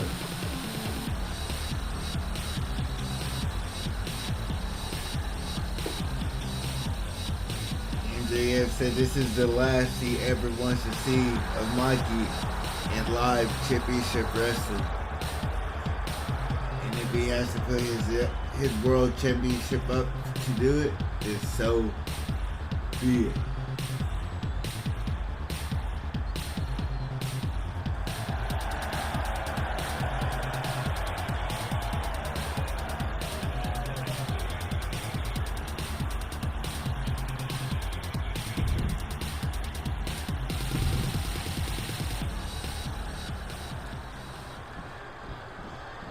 Oh yeah, I am pumped for this guy. The self-proclaimed hottest free agent on the market. The hottest free agent on YouTube. Mikey Mugiwara. Been wrestling here live on Twitch ever since showing up after getting beat down and out of Packwash Pro. He popped up here for the chance to prove himself outside of his comfort zone. Title match coming up and a huge He opportunity has for not the champ signed to a contract here yet. He is still a free agent. That's why MJF wants him gone. MJF has 4 straight wins over this motherfucker. And Mikey will not go away for whatever Los reason. Angeles, California, weighing in at 230 pounds, the Captain, Mikey Mugiwara, the captain number 7, deadly. Oh, the 1,000 Sunny. I'm fucking down with the 1,000 Sunny. weighing in at 228 pounds, the Super World Champion, MJF. The leader of the syndicate, the world champion, Maxwell Jacob freedom. The past doesn't matter. Here's where it counts. Here is where it's settled. The prize is on the line.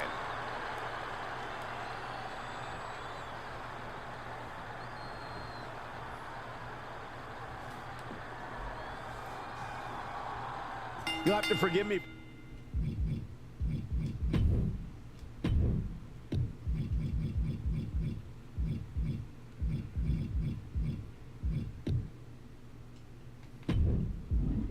For the lack of information on this title, but I have heard that it's highly coveted. Well, my sources sent me a VHS tape, but this title's greatest matches, and there were some all-time classics. The third world champion.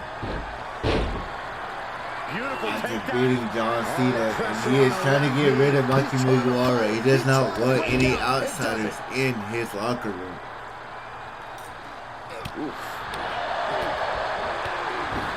High knee right between the shoulders. Evades the attack. These guys are going at it early on in this match. Beautiful takedown. All the pressure on the left knee. He's trying Mikey to fighting out. Both these guys are technicians. Mikey is a submission magician technician. That is the name of his game. Mikey will pick apart a body part and work it over all day. It's mainly the chest and arms area to set up that ring of Saturn that he's putting people away with. Mikey's a former champion outside of here. Former Packwash Pro Transnational Television champion. But for whatever reason, MJF doesn't respect that. We welcome outsiders here at Live Championship Wrestling. We would love to make it happen more often, but MJF does not like it. He has 4 straight wins against Mikey. And here he is in control with the big diving leg drop, still beating down Mikey Mugiwara. Taking a moment to let the crowd know how much he appreciates them. Measured elbow drop driven down. Piercing elbow drop. Elbow across the face twice. Rolling neck snap. And now he's controlling the pace of this one. Just a steady dose of punishment on display. Kick to the midsection prevents the attack. And you can taking down MJF with a flying headbutt of sorts. Defiant kick out from the champion. You have to think this battle is starting to weigh down on him. Big knuckle shot by Mikey. MJF is feeling that. As their opponent down, the rings of Saturn I was just talking about. MJF seen it though. This is not their first rodeo. This is like their 5th match. Punch right in the head. Oh, impressive counter. DDT! Talk about devastation.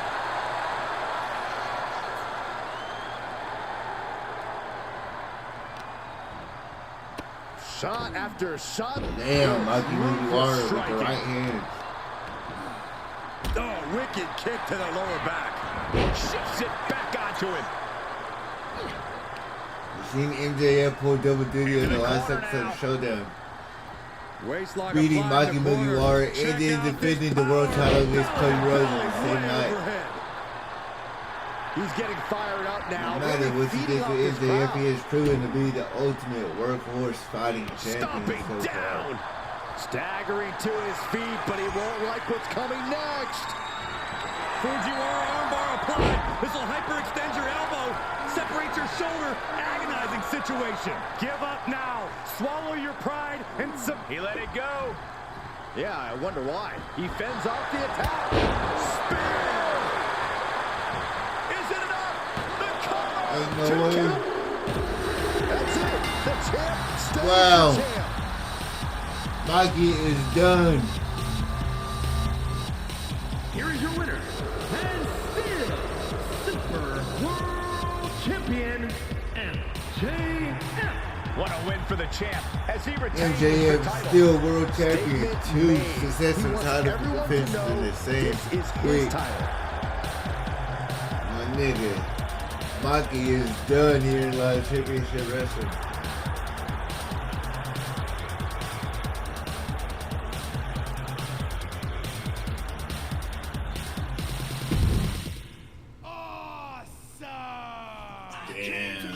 it for my kid.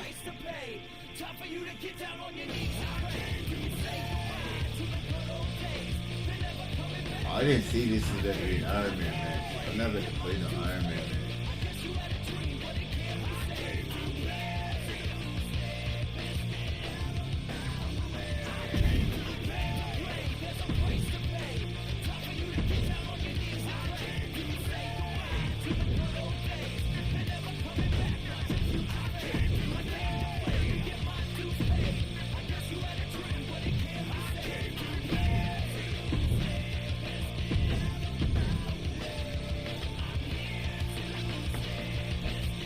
Damn.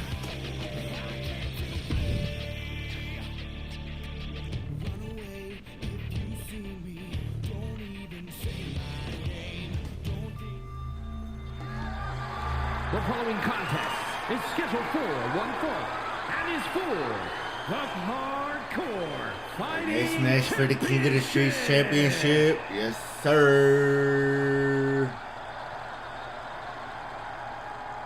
Here we go, guys. Challenger.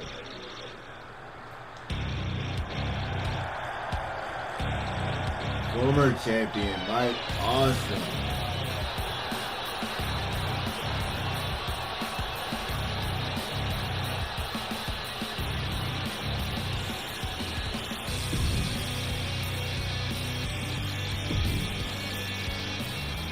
And now the current champion. Here comes the awe-inspiring, high-flying Hall of Famer.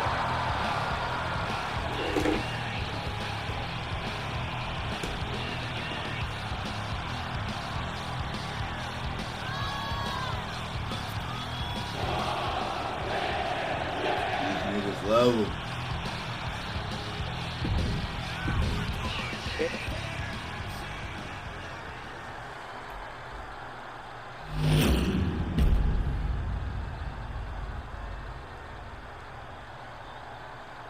What a belt. Introducing the challenger from Tampa, Florida, weighing in at 292 pounds, Mike Awesome!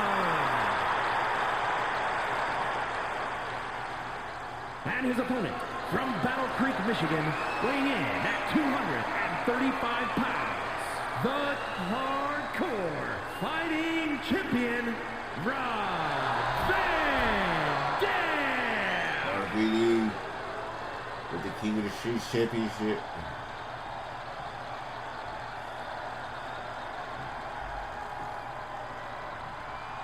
Intensity on the face of the champion. Challenger in the corner, looking more determined than I've ever seen.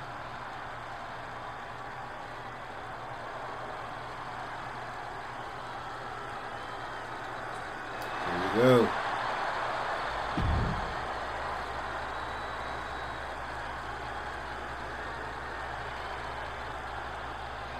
You don't even have an elbow pad on that one, nigga. Fake ass nigga. Phony ass nigga. You're not rewarded in WWE for sitting back and waiting. This superstar did things on their own terms, and that's why they're the champ. That hard work and determination certainly has paid off for them, Corey, but the challenger has put in that same effort. It'll be a close contest.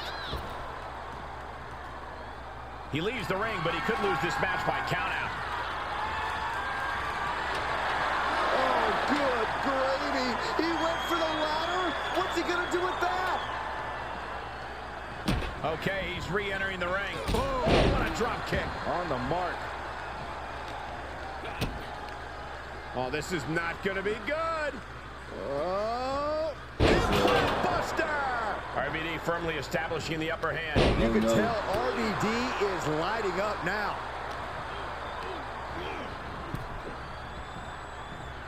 You see RVD's lighting up now? I didn't realize that. Clubbing forearm. Oh. Ooh, about to taste the heavens back.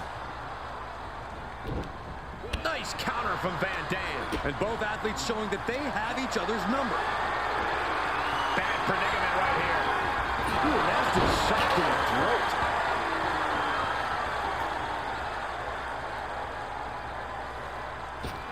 Saw that coming.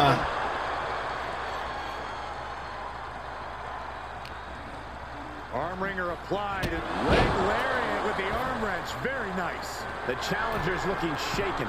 RVD just... Oh, my God. Oh. Tremendous impact. What a move by the champion. 2. And the champ Because I did He thought he had it. Turnbuckle instead of that lat here. Oh, my God. That's got to hurt. Yeah, so that DDT, nigga. Corey, what are the perils of this match that superstars must be concerned with? Well, this is the type of setting where you must beware of outside interference, because when it's no disqualification, it's not considered interference. It's legal. The match can change in an instant when another individual who is not officially part of the match makes their presence felt. That's when a competitor needs to utilize the anything goes stipulation to their benefit and eliminate the mismatch. Oh. Damn. Oh, perfect kick. Great wherewithal on the counter.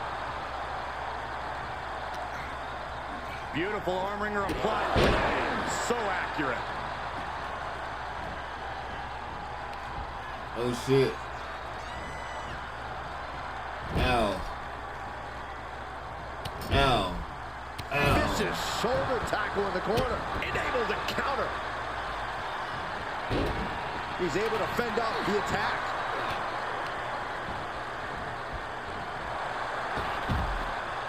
No way. Slingshot somersault plancha. Took a massive risk, but it might have paid off. Oh, what a drop kick. On the mark. Slips out of the way there. What reflexes? Hey, it's the Harper match. You count me out, nigga.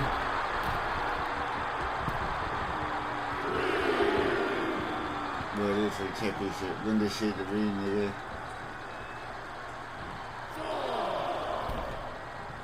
Slingshot into the Oh, damn. I was not expecting that. RVD fires back. Bloody Bulldog. Van Dam heads up. This is going to be good. RVD! 5-star frog splash. And looks like the champ is going to retain. Oh, somehow, this title is still up for grabs. Now might be a good time to regroup. Rethink your plan. Van Dam has been throwing everything he has at his opponent, and it's still not enough. Up to the top rope now.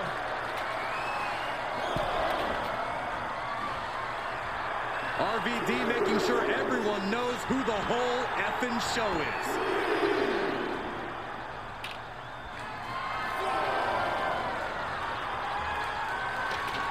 He's setting up the ladder for something, guys. Yeah, the question is, what is that something? RVD letting his opponents know who's in charge here. The universal signal for extreme. The kendo stick has entered the fray. Looking out of it on that ladder. Oh, that's going to sting. Standing moonsault gets all of it. Got the knees Damn. up.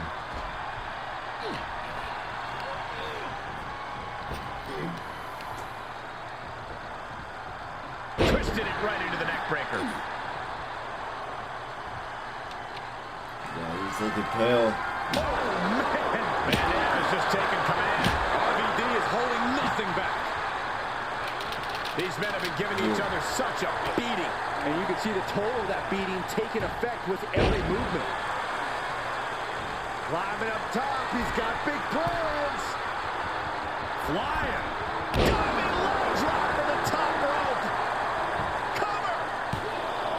2 count. Off the diving leg Still drop. hold the title above the competition. Here is your winner, and still hardcore fighting champion, Rob Van Dam. He's still Good job by our champion. champion, holding on to that title. He came out here and defended what was his. You have to give him credit.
Big time.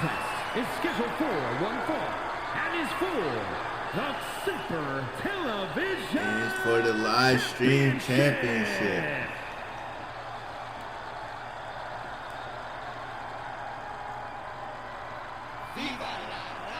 Well, we are in for a treat tonight. Former ECW star who has had unmatched success in WCW.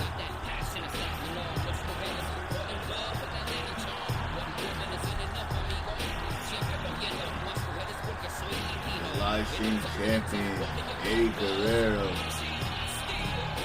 making his way to the ring. Looking confident.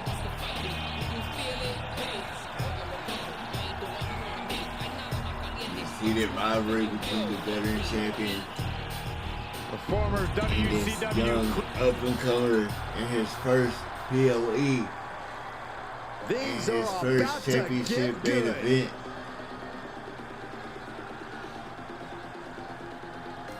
Frank Shannon.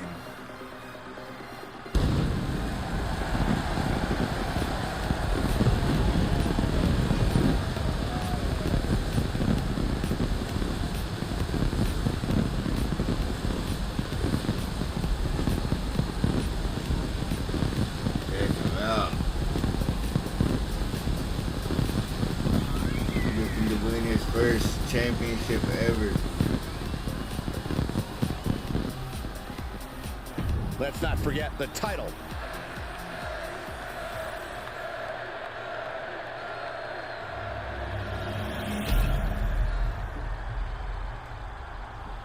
The live stream championship on the line.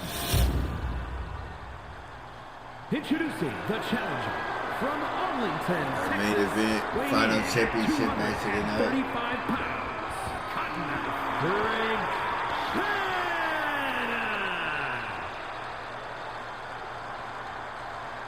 and his opponent from El Paso, Texas, weighing in at 228 pounds, the Super Television Champion, Eddie Guerrero.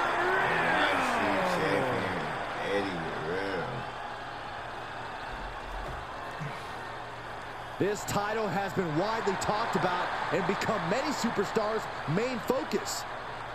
That is why it's the main event tonight. This heated rivalry over the live stream championship. Championship action underway. The champ Eddie looks as Guerrero hungry and repeated prepared here attacks as ever. on Frank Yeah, they Shannon have absolutely over the no past few desire to episodes. even entertain the possibility of walking out of here tonight without their title. Big impact. Also dealing with Mike This isn't Tulsa gonna be and pretty. undercard at least. Suplex.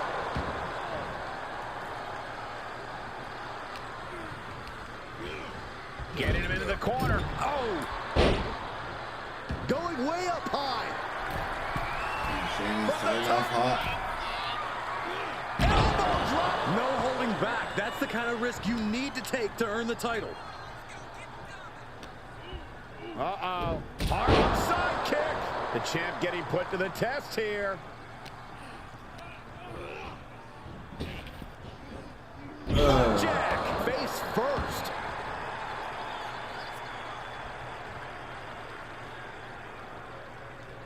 And how do you overcome a superstar as crafty as Eddie Guerrero? Be craftier. Damn. Eddie's always going to say he's going to lie, cheat, and steal to win, so now's not the time to take the high road. Meet him on his terms, and you can at least even the playing field. Targeting the arm. This has got to hurt. The champion hoping to take the arm out of commission. Come on, that's a bit dirty. Turning the tables.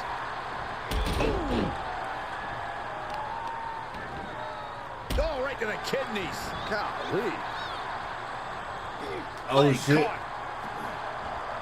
Each competitor showing they've done their homework. Shot down low. What a clothesline. Those last hits rattled the champ. They've definitely taken their lumps at this point. Their opponent is not messing around. Another one. Clothesline. The WWE Universe is pouring more fuel on his fire right now. Oh, shit. And a reversal by Guerrero.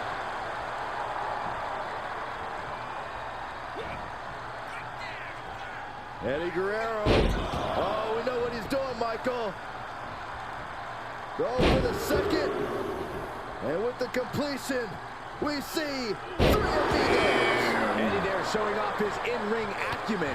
Veteran expertise putting him in perfect position to pull that off. It's almost hard to believe that this epic rivalry began like any other, with jealousy and harsh words. But from that seed has blossomed an all-time blood feud. Yeah, and who could have predicted when all this began that they become bitter enemies, the likes of which we rarely see. Quick exchange of counters there. Set up in the corner of the ring. You know what, guys? I was afraid it was going to get to this point. Top rope! Yeah. Saw it coming and able to escape.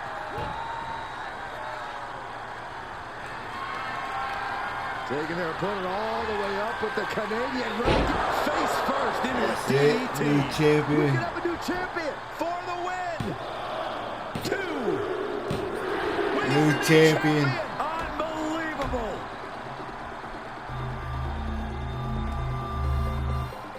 Here is your winner and new Super Television Champion, New live stream champion Frank Shannon in his first main event. He won the match. And First the PLE championship with appearance. it. Honestly, Michael, there is no way I can think to describe this other than absolute goosebumps. Then imagine how the new champ must feel, Byron. Yes, sir.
The boys are back in town.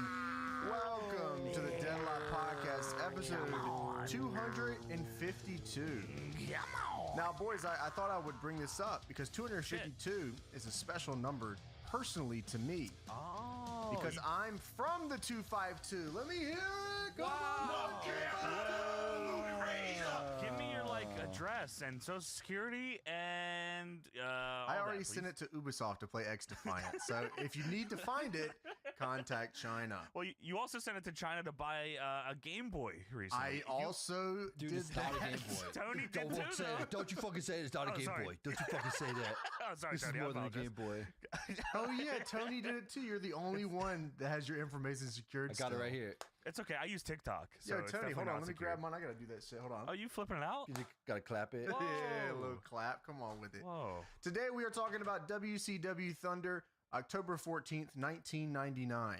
Yes, Kevin Nash is on commentary for this episode of Thunder, and it is the worst show ever. We've said that a lot, but if you were trying to promote a wrestling show and you wanted people to tune into it, I don't know how this is the Dude. show you came up with. Yeah, it's one. I had this weird feeling about it because I had like a nostalgia kick.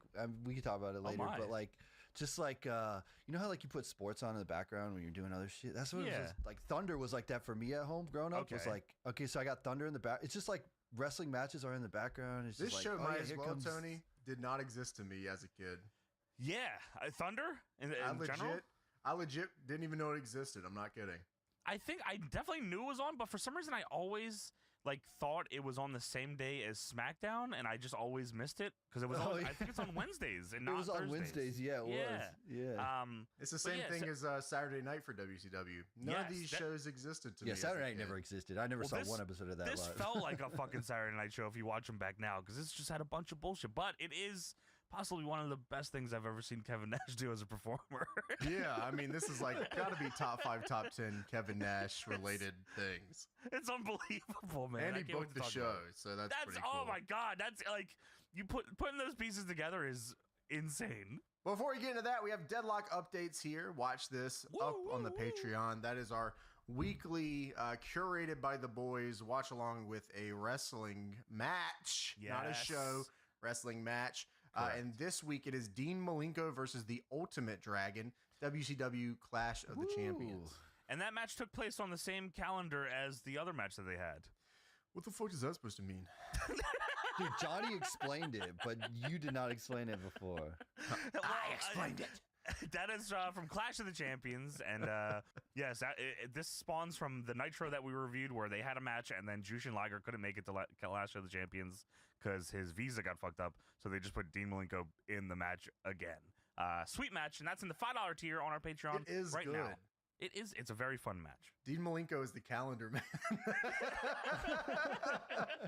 Retro Sync up on the Patreon. David put together a new one here. It is the Chuck and Billy wedding. Billy and Chuck. Chuck and Billy. That's what you're saying here. Yes, the Billy and Chuck wedding, which that feels like a century ago now. That's insane how many shows we have done. But that, you're right. Wow. Retro Syncs are always quality stuff. That's on the $10 tier on our Patreon. There's like almost 70 Retro Syncs up there now. We patched past 200 episodes to watch this. Wow. And SGH number 50 is coming up here soon, James. And SGH number 50 is Survivor Series 2003. Now, a lot of mistakes were made. And this is one of them. I think there was a point while we were watching the show, I said, did anyone on the comments that suggested this, like, did they list why? Yeah, I want to know. There was a lot of suggestions for this, like a lot. And like and they were upvoted too. Yeah, I don't know why that was, but you know what? We got to give the people what they want. Maybe not next month. We'll just give them what we want. But regardless, it's great stuff. Please make sure to watch that. It should be up soon here. It'll be up before the end of the month. There's one point, I believe in the middle of the show, where Tony has a complete breakdown. He goes like it's a manic episode that he has within the span of like 4 minutes. It's unbelievably funny. I don't know if Tony even remembers it, but I do vividly. Okay. You asked me something, I said, I don't even know what's going on now. It was the Stone Cold part. Oh, okay, yeah. We did that, and then we played like 7 hours of Killer Clowns, so like that whole night is like a blur. Yeah, it's a big blur to me. That's been every night this week. Yeah, we're locked in. Hell yeah. Speaking of locked in, DPW, Deadlock Pro Wrestling, company that we run. DPW Live was this, I guess, 2 weeks ago by the time this comes out, right? Is that right? Yeah, or that is right. Yeah, you're correct. That is correct. Whatever the case, it was awesome. It is up on the DPW On Demand website, which is a OTT, over-the-top service that has all of the shit we've ever fucking done in one place. It's like Netflix, but for DPW and without the $500 billion stipend. Yes, man. And it directly supports all of these endeavors. DPW can't exist unless you support dpwondemand.com. And we appreciate you, those that do. And yeah, I mean, every month this only becomes more and more valuable because we're doing more and more shows. I mean, we got a double shot coming up here, James. July 6th, July 7th in Raleigh, 2 nights back to back. DPW Live 7 on the 6th. DPW Tag Festival, the 2nd annual Tag Festival on July 7th. The winner of the Tag Festival gets a guaranteed mandatory challenger match against the DPW World Tag Team Champions, which, who knows who it could be? Live 7, it could be Speedball and Jake Something, or it could be DPW World Champion Calvin Tankman and Titus Alexander. Who really knows? Calvin beat Speedball earlier this year, guaranteed him a tag team title match, and now he's cashing that bitch in the night before the tag festival. Who knows what happens? DPWTIX.com, DPWOndemand.com. Get in or get the fuck out. All right, now it's time for the Patreon shout-out segment. Oh my God, not only do I love this segment, James, I love how caught up we are on these names. Oh, hell yeah. It is nice. Yeah, this is back to normal now. I clicked the list and there wasn't 450 lines, so that was really nice. Well, but if 450 new people wanted to sign up right now, James, I wouldn't be too upset about that. Yeah, no, me neither. Robo JR would love it. You guys should sign up. Oh, yes, you would. Starting in the $1 tier. Killed the company. Yeah, JR almost killed the company. Yeah. Well, remember that. $1 tier, she be slapjacking my T-bar till I mace all over. Vampiro asks, you smell that? It is the scent of delicious room temperature DPW oatmeal. Luger in the pit here, letting you know, before I throw down, I pregame with DPW oatmeal. You want a war? You have got a war. Jameson, if Def Rebel made a Jeff Hardy song, it was start with him yelling, creatures! Modest to the top. Oh, that boy is bouncing. Holy. Johnny Dry Dock Stink Pickles on the reg. Wow, I don't know what that means. David. Hello. June Aranico. Watch my first NL video at 5 years old. I am 20 now. How's that fucking possible? Yeah, I fuck with Northern Lion myself. Nick Beerley. He is bald.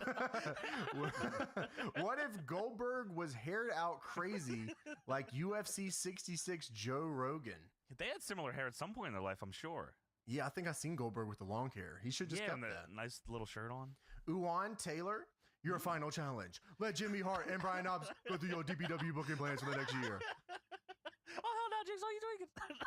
Philly 771 would kick Johnny's ass in a Philly street fight, and that's for true stinky style. Josh King, Lisa Ann as Sarah Palin versus Hitomi Tanaka versus 2013 Gianna Michaels in a James Twitter likes on a poll match. Is that right? You can't see my likes. What do you mean by that? There's just people posting pictures of 2013 Gianna Michaels and you're liking them? Is that right? Yeah, and Lisa Ann and Sarah Palin. Just now? Yeah, right now. Okay, got it. Sorry, boys. The Undertaker Shawn Mania 26 running up Dat Hill promo is the best video package of all time. I don't make the rules. Did we say we don't like that? That's actually incorrect. The best video package of all time is the one that Kevin Nash talks about later on in this Thunder. That is fucking true. That's going to be a doozy. The one he made? Yeah. Yes. In the truck. Your boy, Ken. Hello. Khalil Edozie. Dylan St. Clair. Keep talking, James. I'm about to finish my story. He's going to jerk off to you. No, it's Cody Rhodes. It's the Cody Rhodes thing. No, he's jerking off his penis to your voice. No.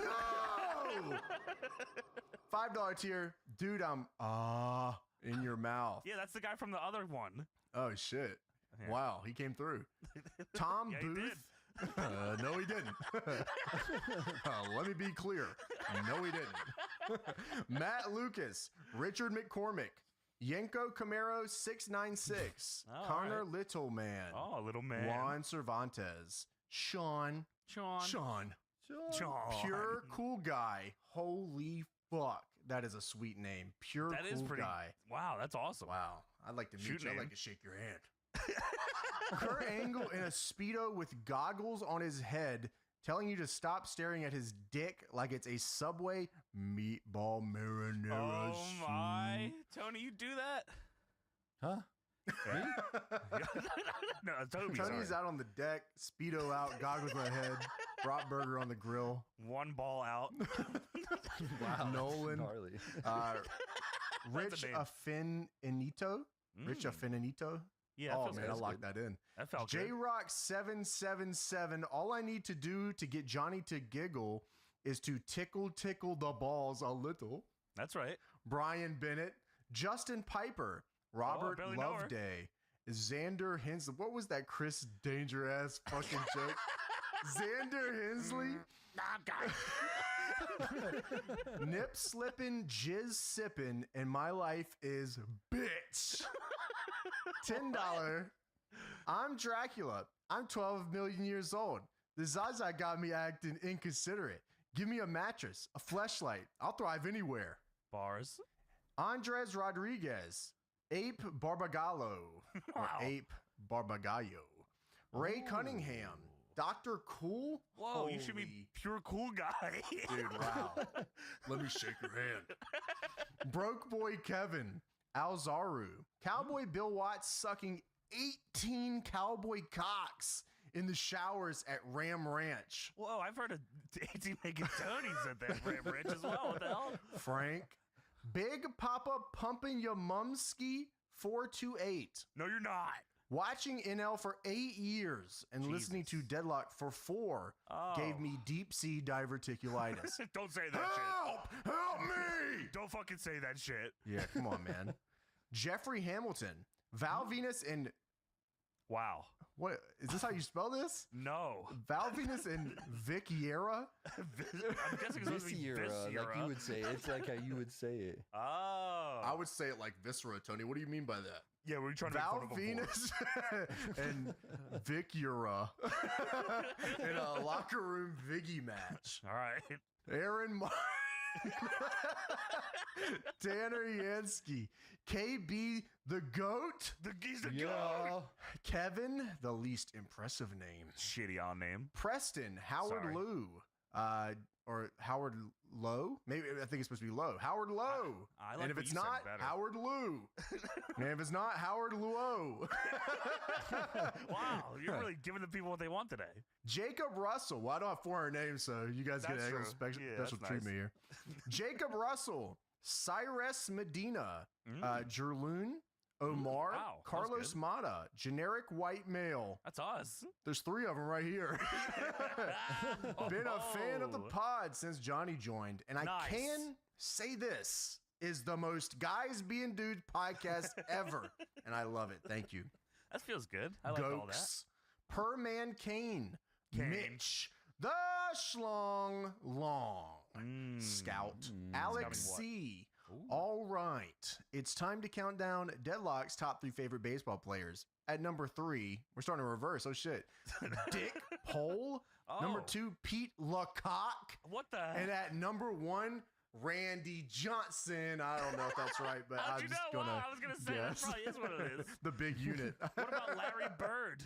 Oh, shit. We're locked in. Come on. Sean Vargas. Slurms McKenzie. Slurs McKenzie? Trying to get me on your shit.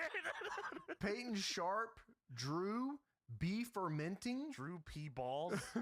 Sorry. Jacob Nelson.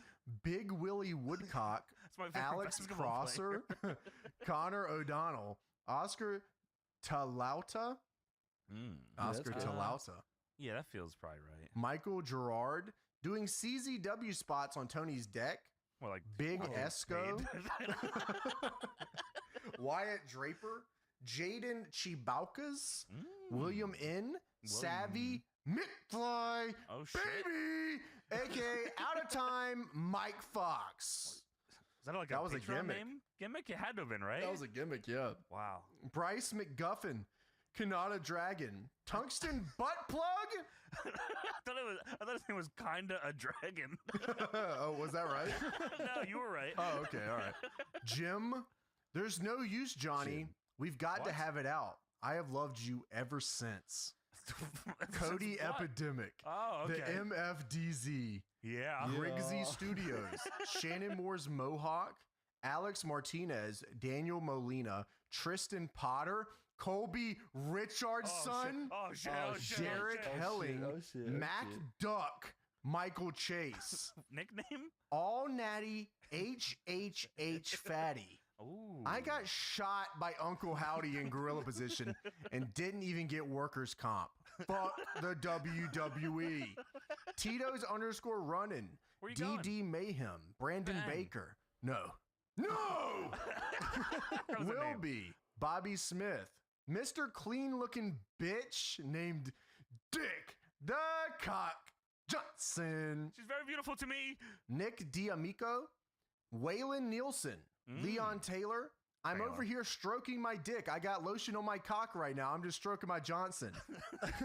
Primetime, Ryan Nolan, Michael Dressler, Cobra, Rhino, Devon J.M. $15 tier, smoking weed, and filling my belly with diet soda watching DPW Limit Break. Shit. Can I get a yeah? Yeah. Tony? Yeah. You got locked in, Tony. What the fuck? Craig Ainsworth. Craig Ainsworth. Not a dragon. William Harris. Kylon McGrew. Chandler Williams, $12 annual. Tristan Bills, George Hobson, 234-12341. Nice. LaDorian Williams, $120 annual. Mike Salisbury. Oh, nice. And the new Patreon champion of the world at $90. What? Harold the Idiot! Oh my god. That was like an unbelievable run from that fucking Twitch guy. Finally, that was like the Triple H reign of terror in my eyes. With the bikers on. Yeah, with the bikers. Not the bikers. Working a main against Goldberg. Dude, Harold the Idiot, not only. Dude, he's been to DPW. I've met this man in person. Thank you, Harold. Thank you both ways, man. Yes. Yeah, that's very nice of you. Supports all of the endeavors that we do and the new Patreon champion. Thank you so much, Harold. And thank all of you for joining us on Patreon. Patreon.com/DeadlockPW. The best goddamn shit out there. Go sign up right now.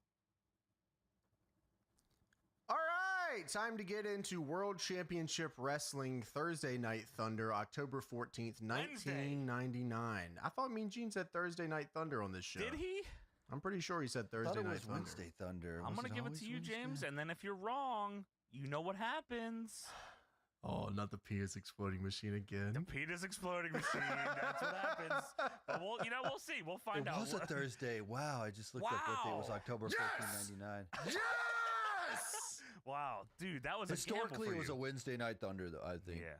What a gamble, though. It paid off, James. You paying attention. It was like a gamble that I don't get anything out of it. Like if I would have lost, I would look like an idiot, but I won and now oh, yeah. no one really, we're moving Nothing on. bad happens to me that I said the opposite, so that's awesome. But what does happen before we talk about the show is we take a look at what was going on in the world of wrestling at the time with the Wrestling Observer newsletter. October 11th, 1999, Vince Russo and Ed Ferrara, the men who were responsible for writing the WWF television shows that have been drawing huge ratings for the past year, abruptly quit the company and signed on with WCW over the weekend.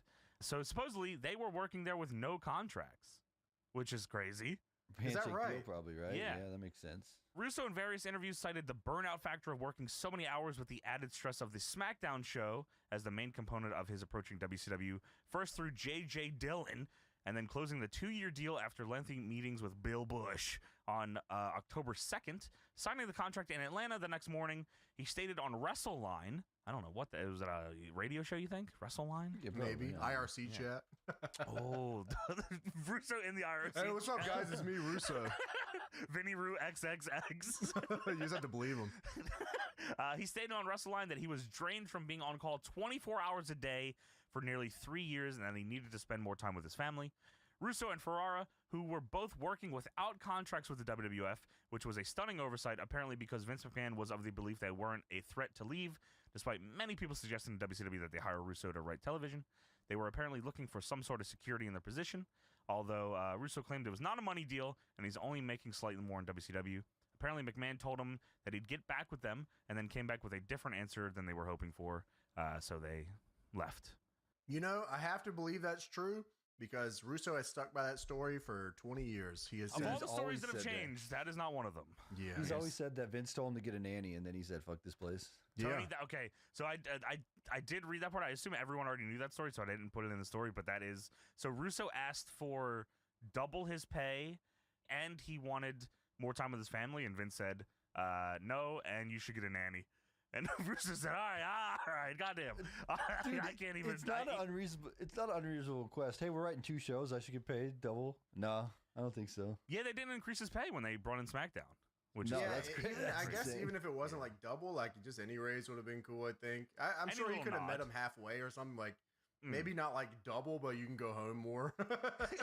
He said no and no, and like where's SmackDown? I need it now. He said, get a job right now, and you will not see your family. doing on SmackDown this week? I mean, I need to fucking know. WWF officials told Taz they want him to do and play the same character he played in ECW. That's a lie. What? That would involve you protecting him a lot. But I also believe that Russo was a big fan of Taz and that idea, and then Russo's gone. Okay, So, sure. that Why don't you obviously get in the jumpsuit? How about that? Yeah, put these pants on. Put these pants on, and you know what? Why don't you go to the commentary table? It's better for you. Yeah, put this napkin in your suit, will And you? give me your fucking cut, too. Give me your colors. Here's a rough one for you. We have a couple of confirmed releases on the WCW side here. One of them is Scott Norton, and the other one is Mike Enos. Mike Enos? What? Mike How the Enos has fuck been did Mike released. Enos just come up in this episode? He wasn't on the episode, and somehow say his name and he appears. I believe in Mike Enos. Dude, he comes up on that fucking Dean Malenko Ultimate Dragon match we watched. Dude, unbelievable Mike Enos. That should have been his gimmick. How did they get him, and how did they get Scott Norton? Like, how did they get released? I feel like Scott Norton was a lifer Scott Norton there. probably Maybe he just said, wanted- I want to go back to Japan full time. I imagine. Yeah, please let me get out of here. You Yeah, guys I'm are letting sure, yeah. Malenko and Benoit go do a tour in New Japan and not me. I'm gone, brother. Well, supposedly a lot of the wrestlers who are being let go may be used on $500 per match deals as opposed to being on contract. So Mike Enos might not be gone for good. But Scott Norton was under an $800,000 per year contract. Holy What shit. the fuck? Yeah, I mean, listen, great for him. That's fucking awesome. Wait, so you get the $800,000 deal or you get $500 a match? Damn, that is like a crazy difference. I imagine maybe Scott Norton wasn't going to be one of those guys. Maybe more on the Mike Enos side of that one. He was an NWO B team guy. He was making $800,000. You would think they would sit down and go. You think they would sit down and go $800,000? All right, we should probably put him in like something high profile. No, he should team with Vincent. No. I mean, good for him. From the Observer, October 18th, 1999. More WCW releases here, gentlemen.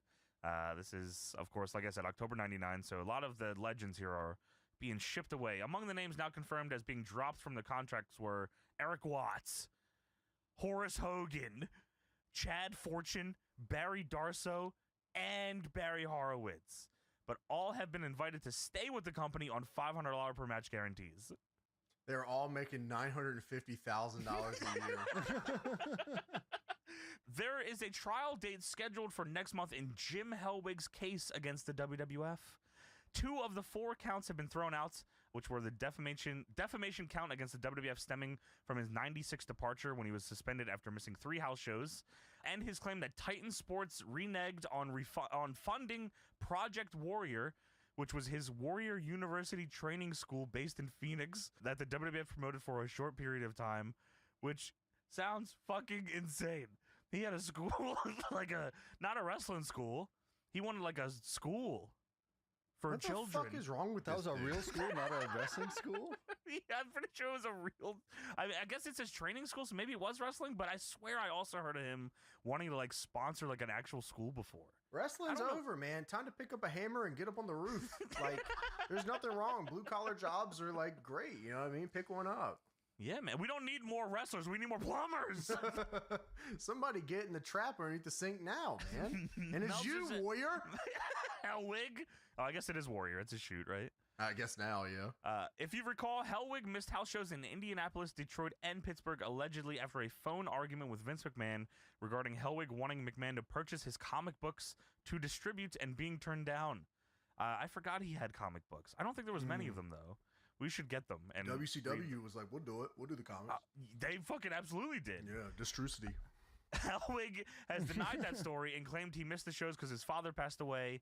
Meltzer says his father did pass away that weekend, but it was a day of the third show after missing the first two already, and he didn't attend his father's funeral.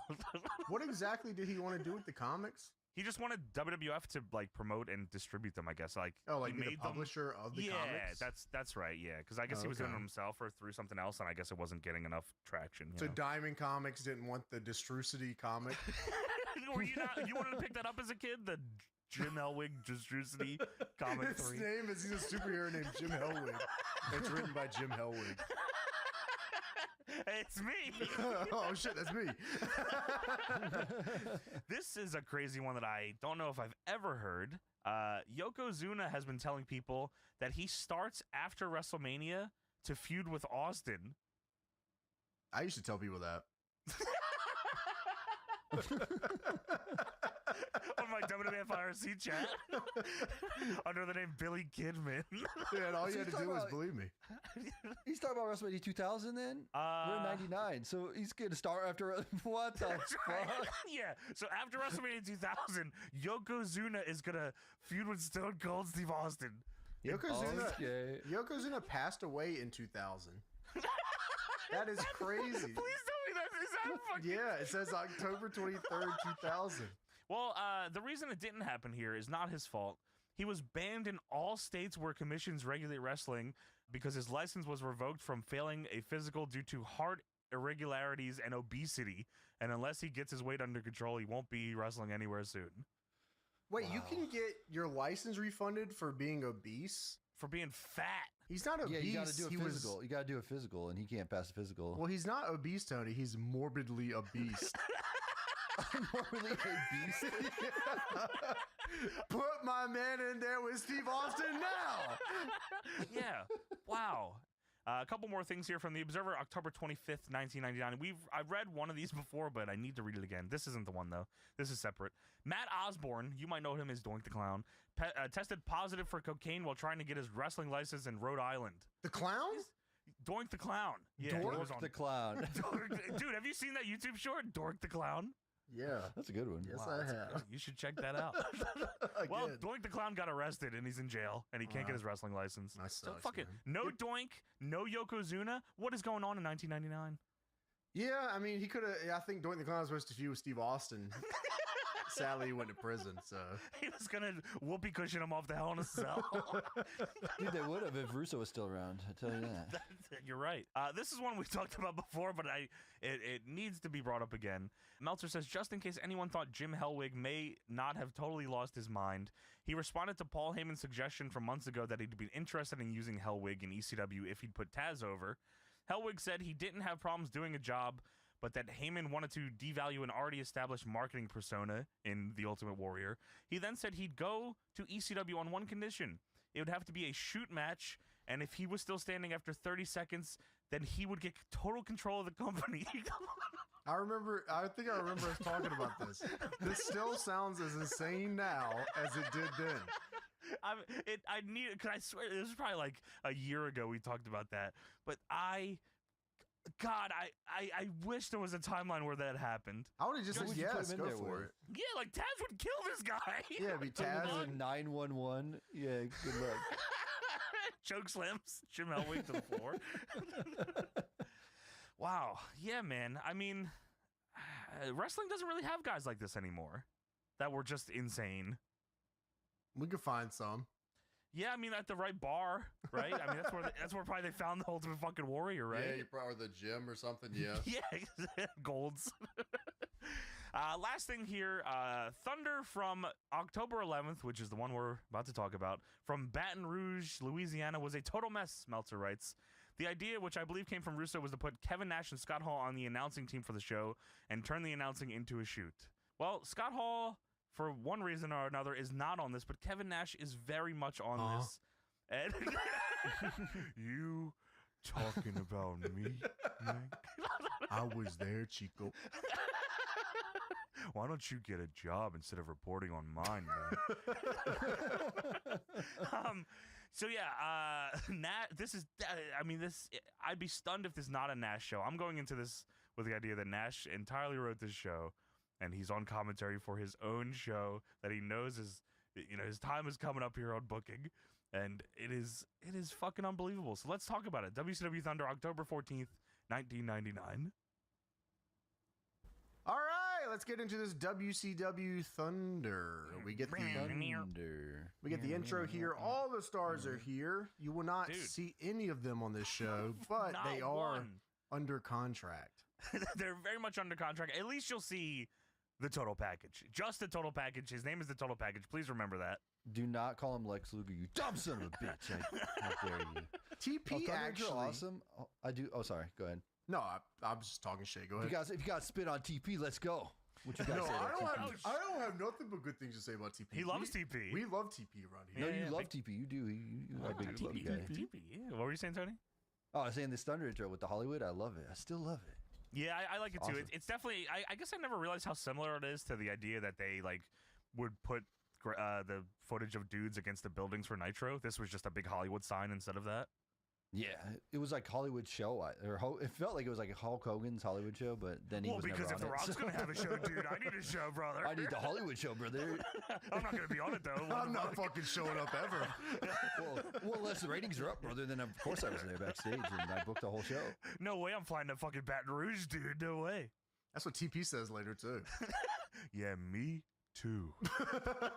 I was at the show, Chico. Commentary opens the show here for Thunder. Mike Tenay says, "Welcome, everybody." And here is the broadcast team of Larry Zbyszko and Kevin Nash in a Diamondbacks jersey. And he looks so smug. Like, Nash knows that he is about to have a very fun night just watching the bullshit unfold. Dude, he is toasted or something. I don't know what's going on here. He's wasted and doing something. It's crazy. I can't imagine how much fun he was having during this whole run. This had to be awesome. This had to be like the sickest shit ever. Like, dude, I make a ton of money. You come in, you make more than me. Now I make more money. I'm not even doing anything. I literally don't have to do anything. Yeah. He's got the sickest contract ever, bro. The favored nations plus the guaranteed money plus. I think he had a no-cut contract also, if I remember correctly. So he couldn't get fired. He's booking his own. He's booking his own shit. He's booking his own angles, and he just gets that is awesome. Jokes on commentary and get paid the same as wrestling. And Scott Hall has the wrestler. Yeah, Scott Hall has the same contract, and like he literally doesn't show up ever. Dude, James was talking about this before we started. We've watched so much WCW and somehow have seen so little of Scott Hall. How is that possible? You're right. Wow, that's crazy. Every time we get into the show, the first thing we get at the top of the show is always somebody, whether it's Shivani or Mike Tenay or whatever the case, and they always say, Scott Hall was supposed to be here tonight, but he's not. Whoops. Yeah, every time. Him and half the roster, apparently, according to this. Oh, that's even funnier later on. Yeah, we'll get to that. Kevin Nash says that he is a horrible booker, but he has booked himself in the best angle of all time. He's retired, and since he's retired, they put him on the broadcast team to try and recoup some of those funds.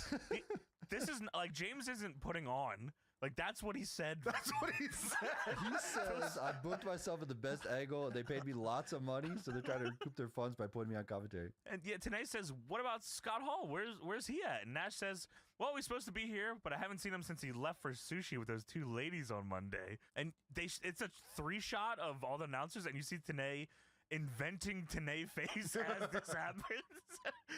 Tenay asks Zbyszko what he thinks about Nash, and Nash perks up crazy. He's excited to hear what Zbyszko's going to say. And Zbyszko just says, Nash is great. He's a great talent, yada yada. And I gave your keys to Moses. And Nash looks like he's coming up with like 10 different insults to say to Larry Zbyszko, but he holds them all back. Zbyszko actually wins Nash over by the end of the night. He does. They become boys at the end. Dude, because Tenay is like the glue that holds us all together, and then Zbyszko kind of just says like fuck it halfway through the show and like, all right, I'm gonna give in and we're gonna do the Old Glory bit for the rest of the night. Tenay is the Tony of the show. Glues it all together. Yeah, he's got to keep it together for or else it fucking goes goes apart. He is the professor. He's got to keep it going, bro. Tenay, like hearing Tenay commentate, being the lead commentator for a WCW show did feel weird. It was, but I liked it. I did too. I actually liked it. Look, the show without this commentary team. Oh my God. It's just awful, man. I would have put my head through every monitor I have in my house. Yeah, dude. It was just awful, man. But the commentary was so good. This is like, and they even reference it later on in the show. and just like a passerby comment or whatever.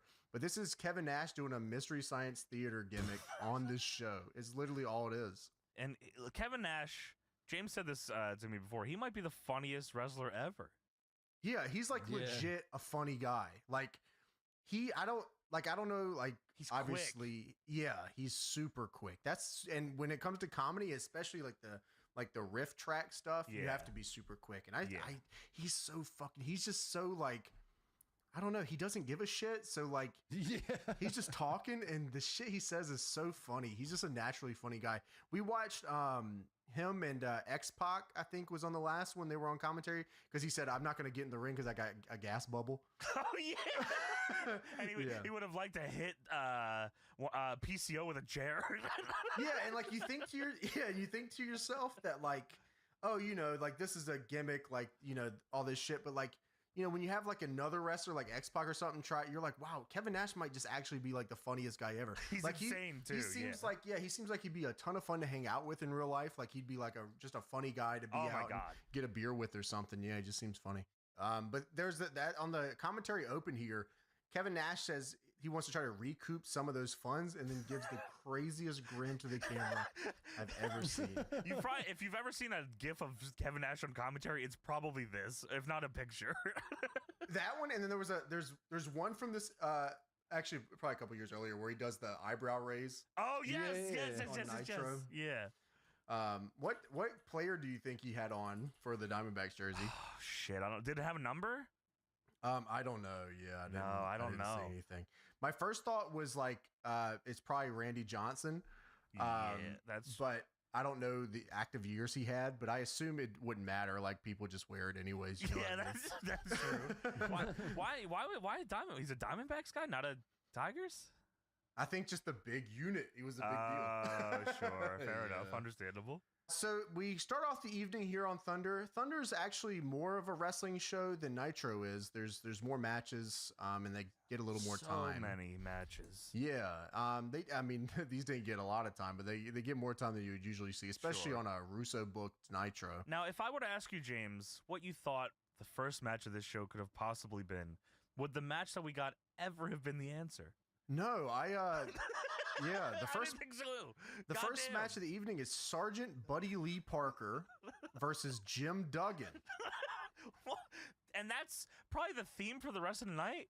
Most of these, until like maybe the last two matches, are all just shit thrown together.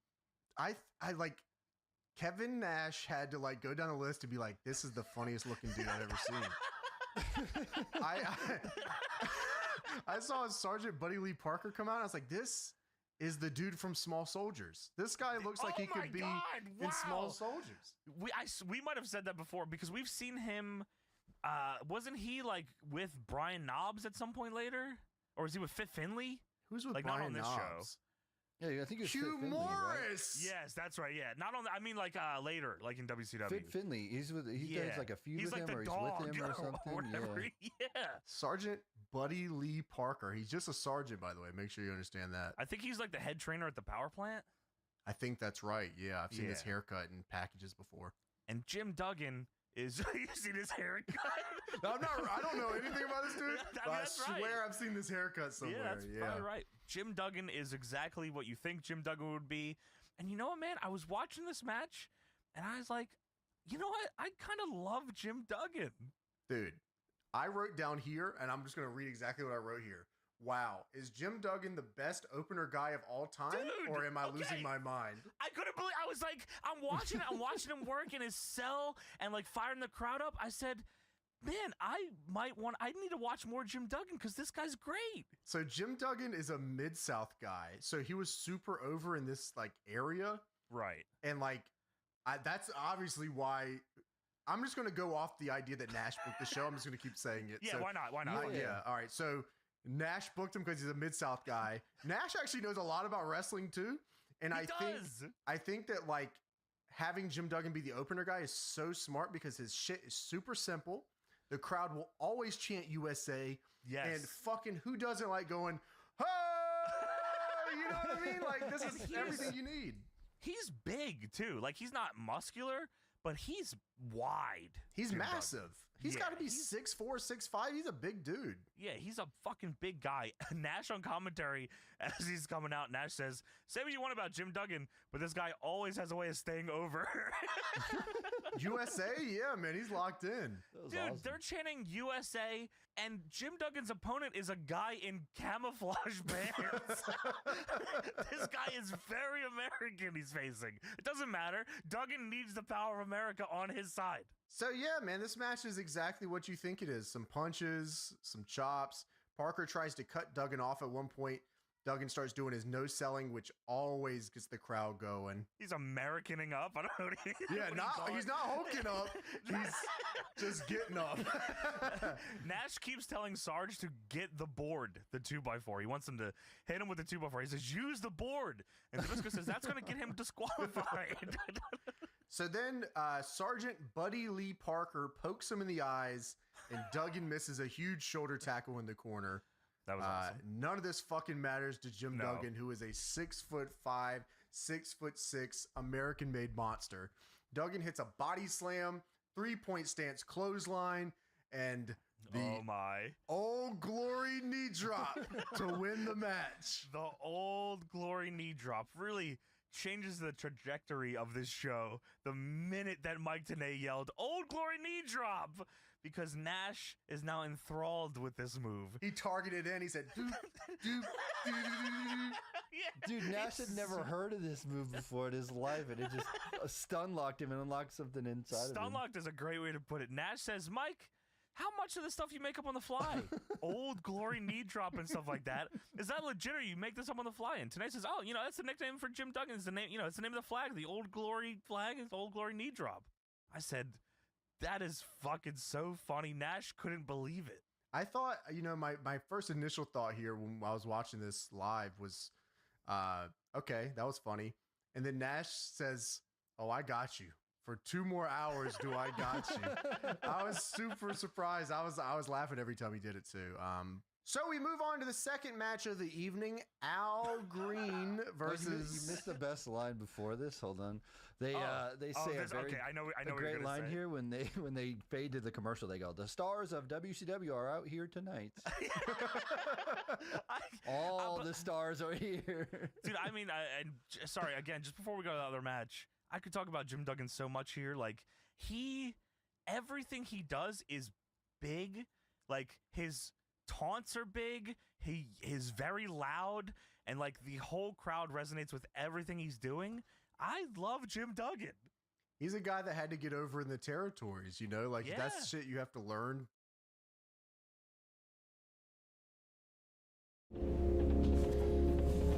Let's fuck around here for a little bit.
Joining you.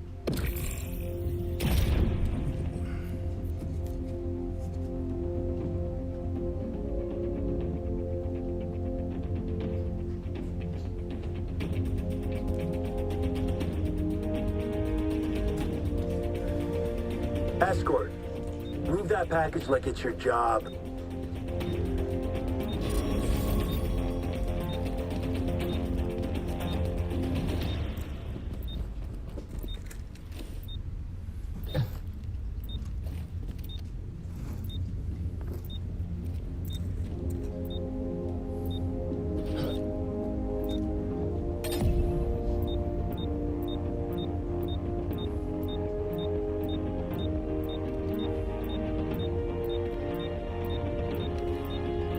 Push the package to the delivery. You're up.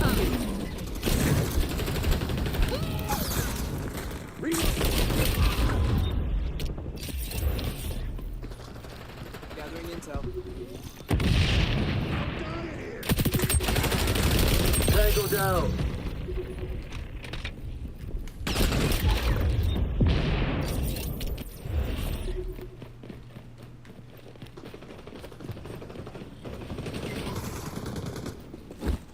Frag out.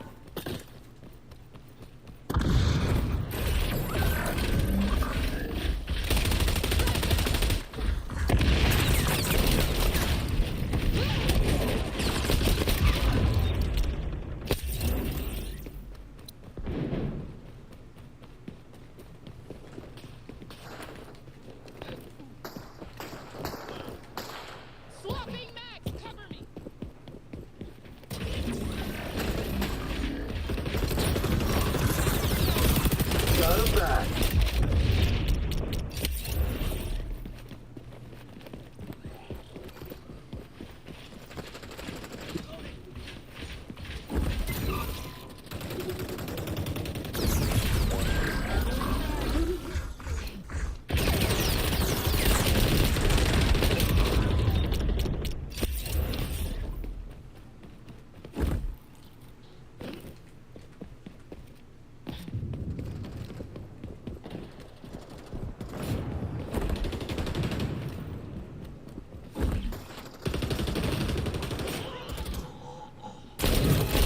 Phantoms don't get frustrated. We get even.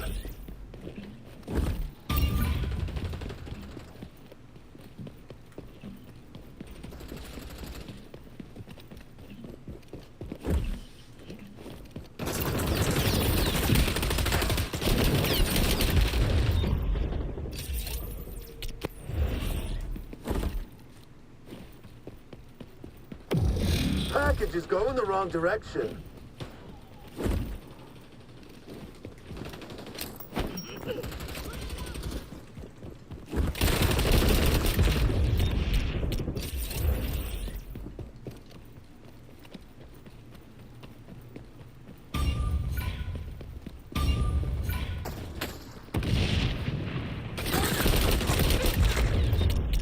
Escort the package to the delivery zone.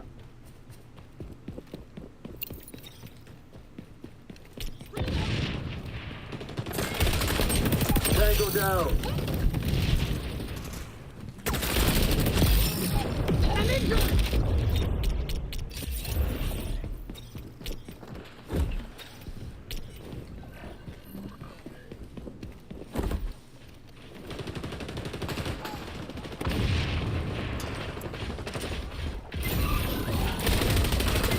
Shield out. Checkpoint close.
That's a kill.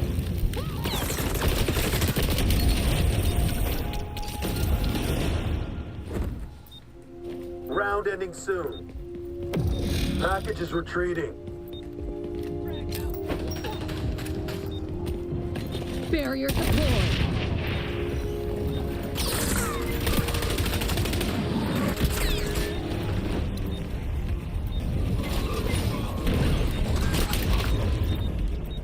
Yeah, cuz. 5, 4, 3, 2, 1.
Mission update.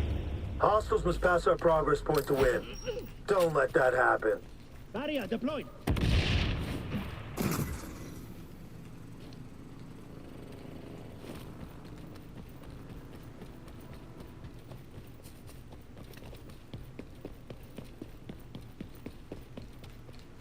And where's this shit at?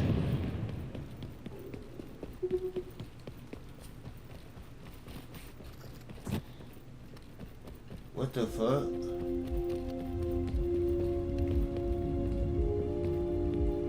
Hostiles are closing on our progress point. I have no idea where this shit is. Package inbound to checkpoint. Intercept. Wow, what the fuck? Wrong outcome.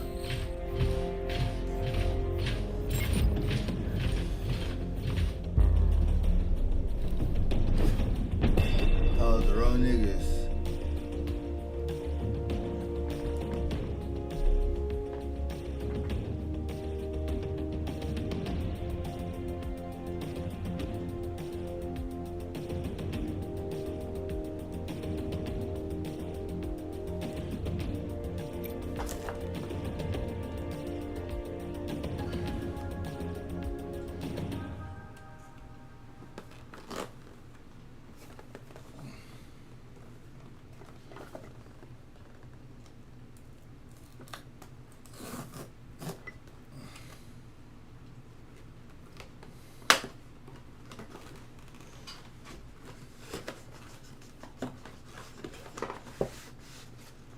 New GoPro, you know what I mean?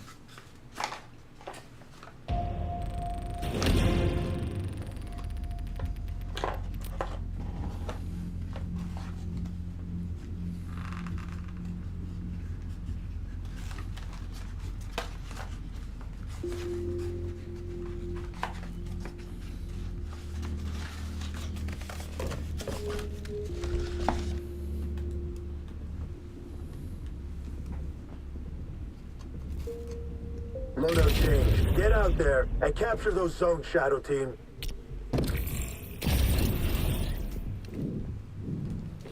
We're moving on Zone B.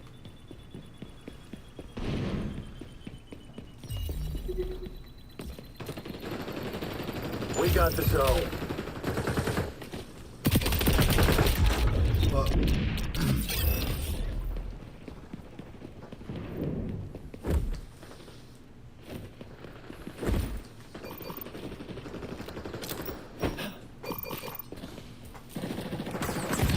Enemies on B. Light them up.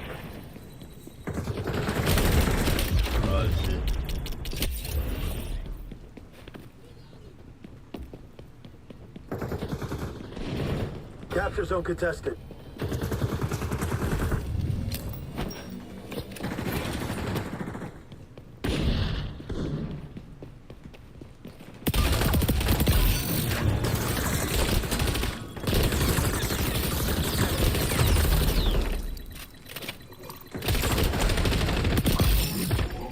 Zone secured.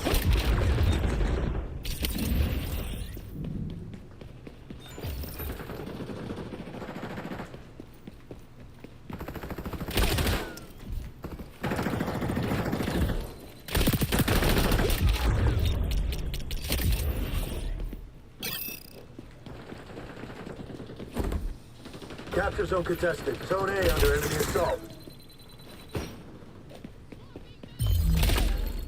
We're assaulting Zone C.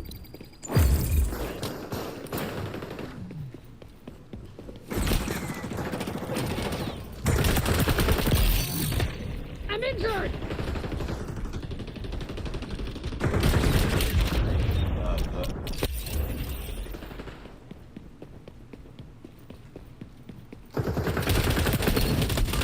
We're moving on Zone B.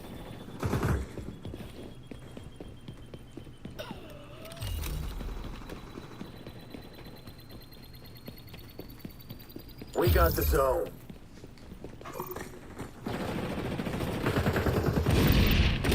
Got him. Target eliminated.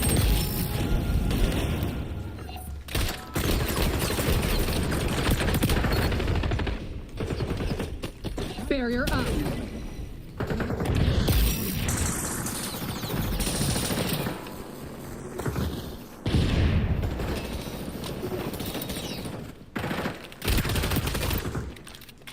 Zone A under enemy assault.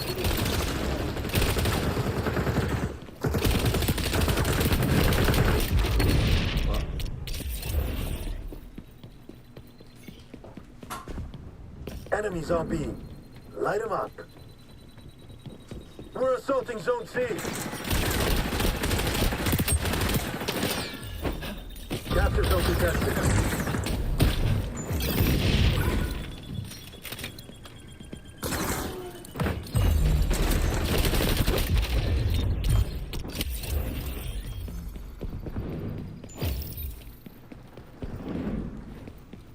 Zone compromised.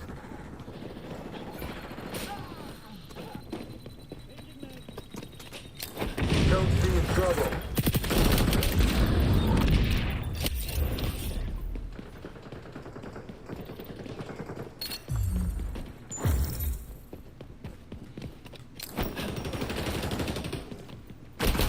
When you take some knocks, pick yourself up and punch back.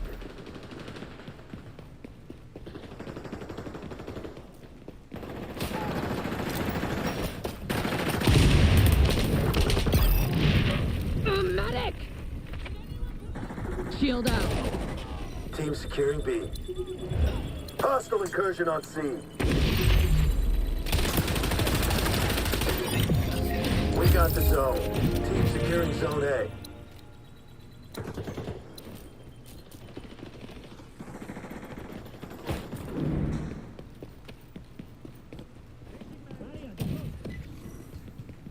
Zone contested. Hostiles taking B. Friendlies moving on C.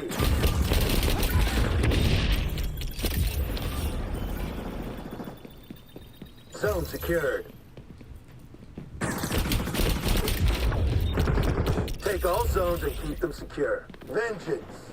Good for our rep.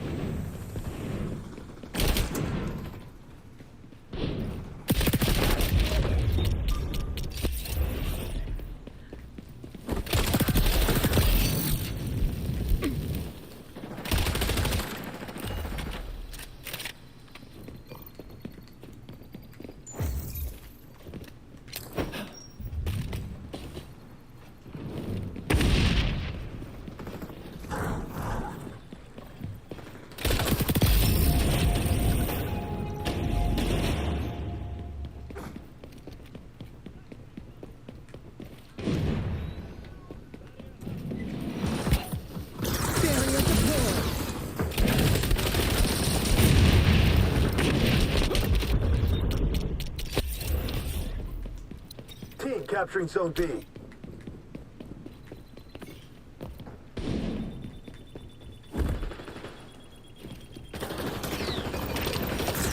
Behind.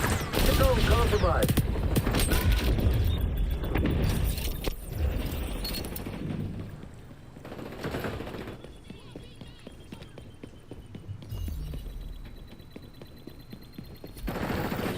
Zone secured.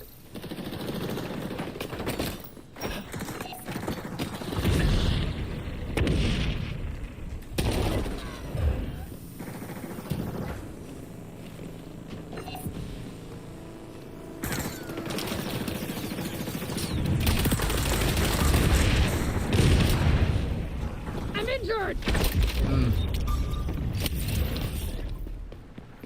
Enemy echelon is tracking you with sonar goggles. Zone compromised. Hostiles taking B.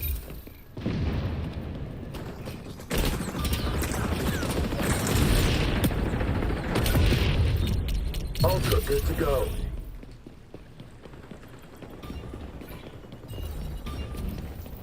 Be disengaged!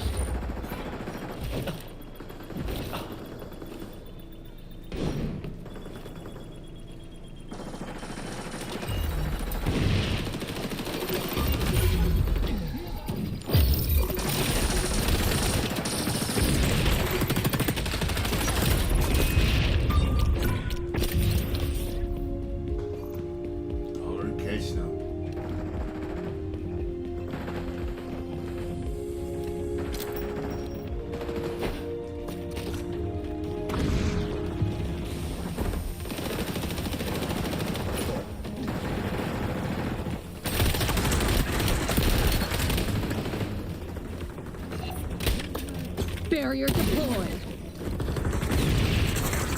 We're securing C. Zone contested.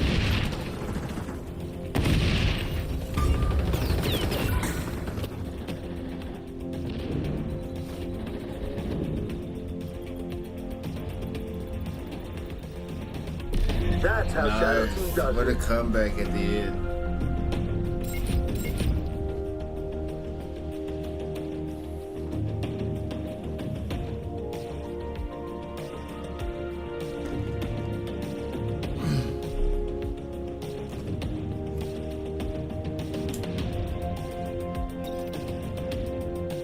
Triple double.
Escort.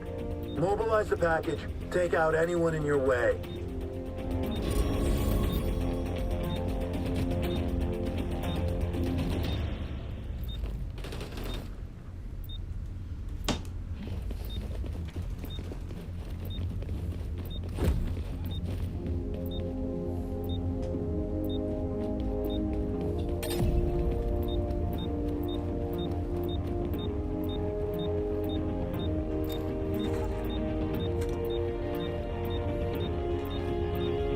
Package to the delivery zone. Counter hostile interference.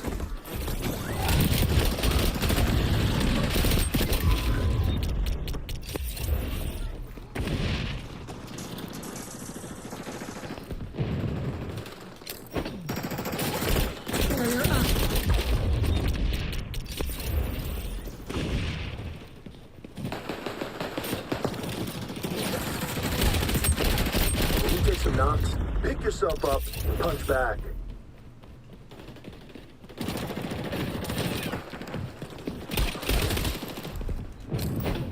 Package is losing ground.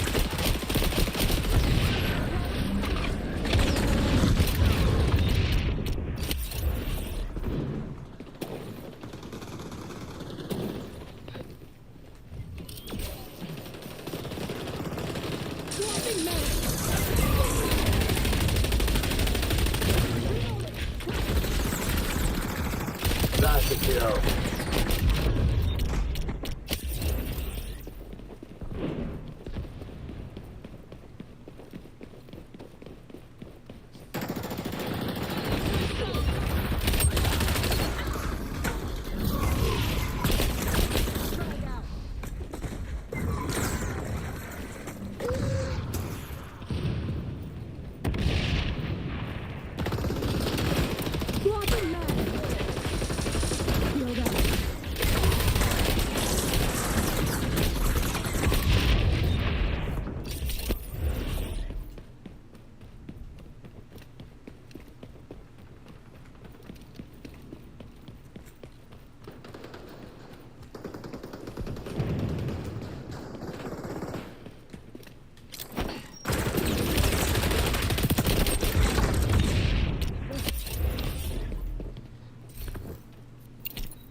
Package is losing ground.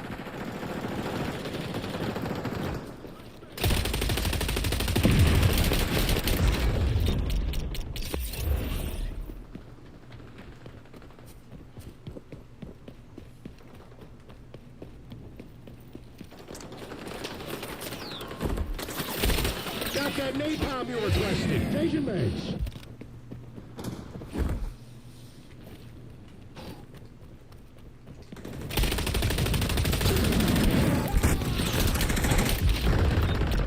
Keep that package moving. Delivery zone, a bust.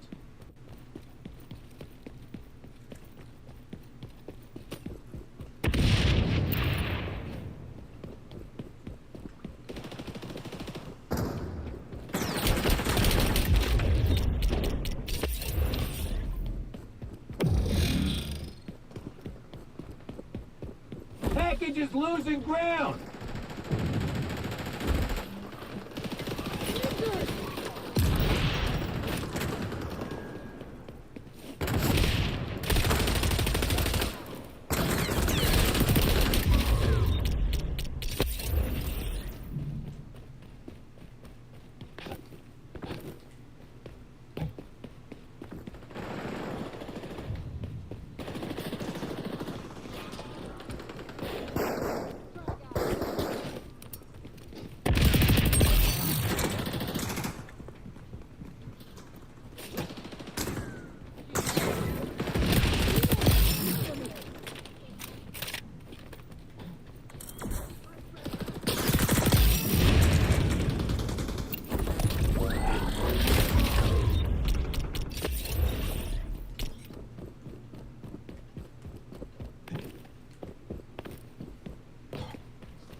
Almost quit.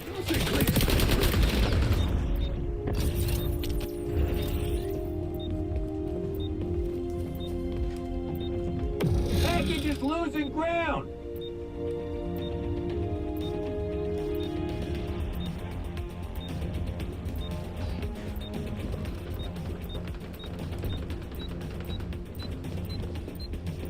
Five, 4, 3, 2, 1.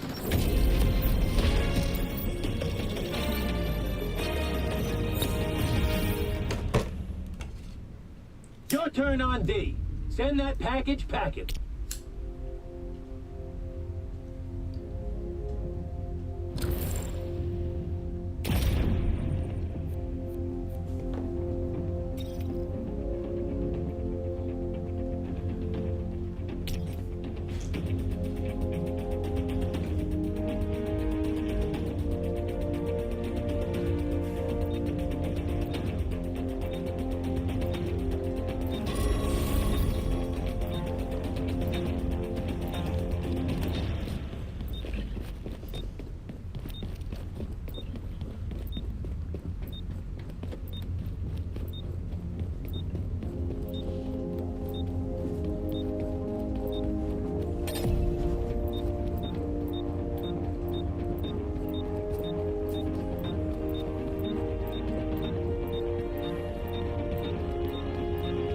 guys gotta pass our progress point to win. Keep them busy with bullets. Nothing cleans like burning.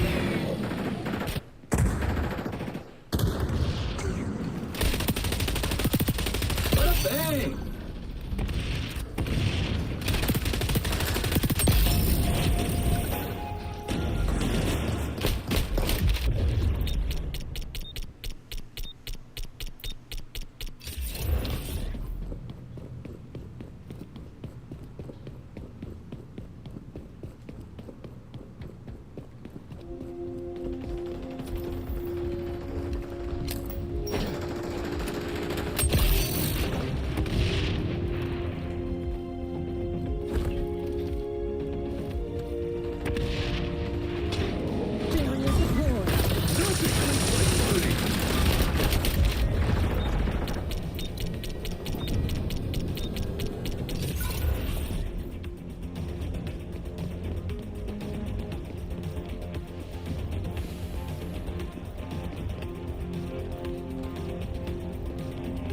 Enemies are bearing down on our progress point.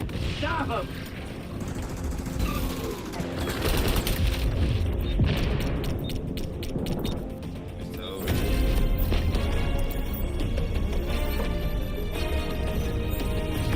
You'd have won if you just put in the work.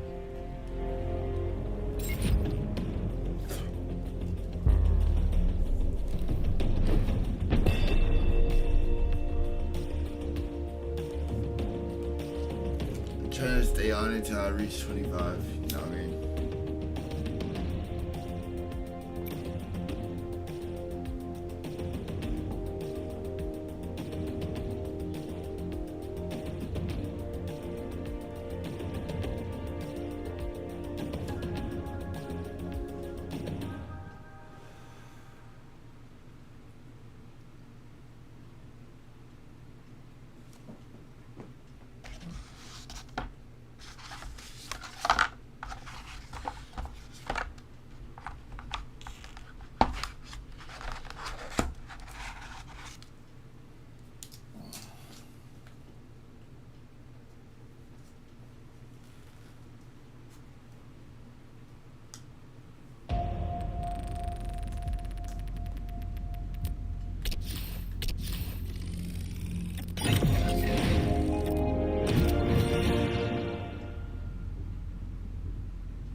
Ah, the new loadout smell. Take all the zones. Dominate them. Friendly's moving on Zone C.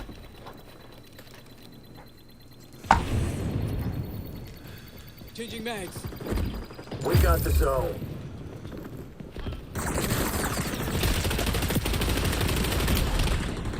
Medic! Zone C in trouble. Capture zone contested. Reloading!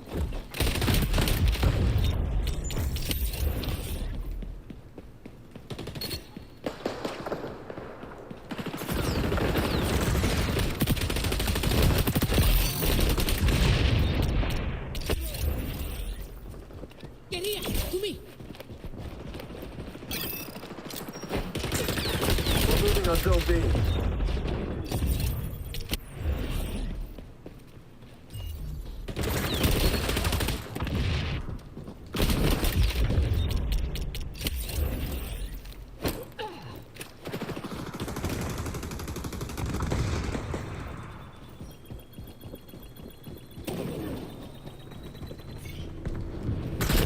Capturing Zone A.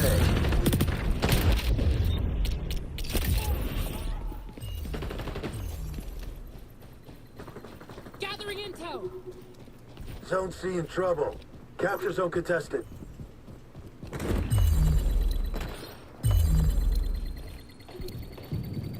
Barrier up! Zone secured.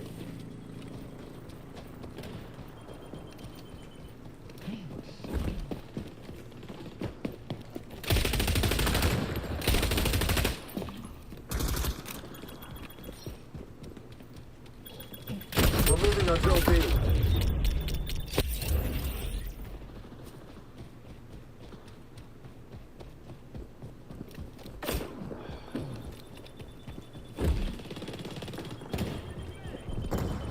Zone A under enemy assault.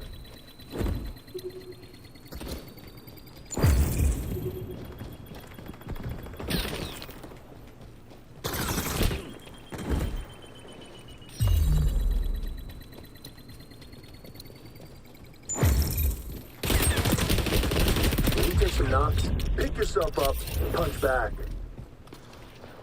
We're assaulting Zone C.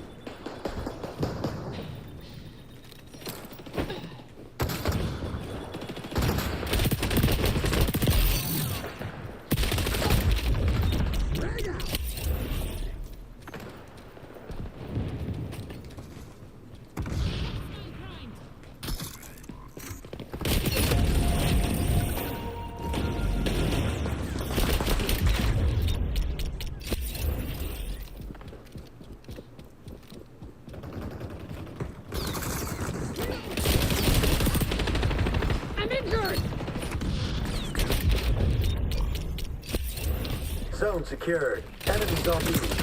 Light them up. Shield up.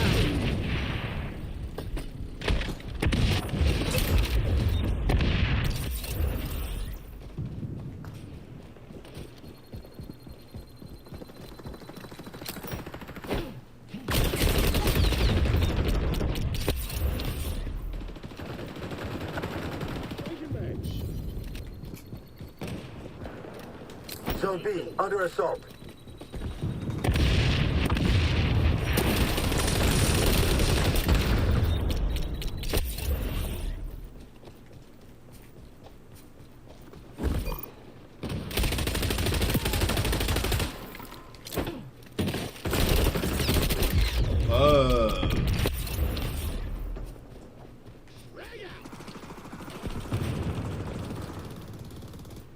We're going for B.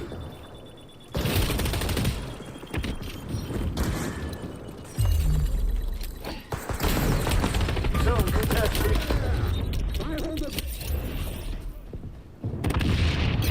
Hostile incursion on C. Team securing Zone A. Hostiles hold all the zones. Strike hard. We got the zone. Enemy spy has a lock on your position. We're on Zone C. You're up.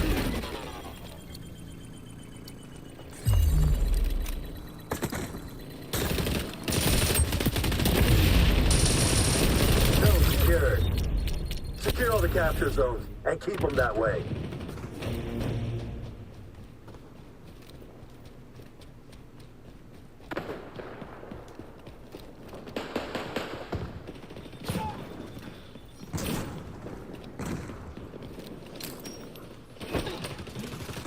Team securing B.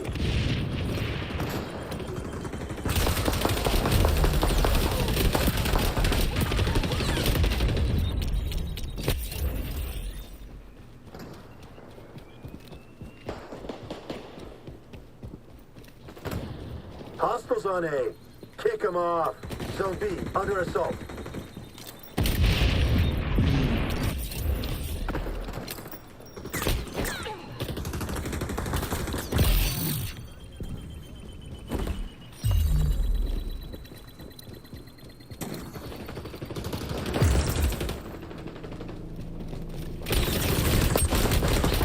Friendly's moving on C.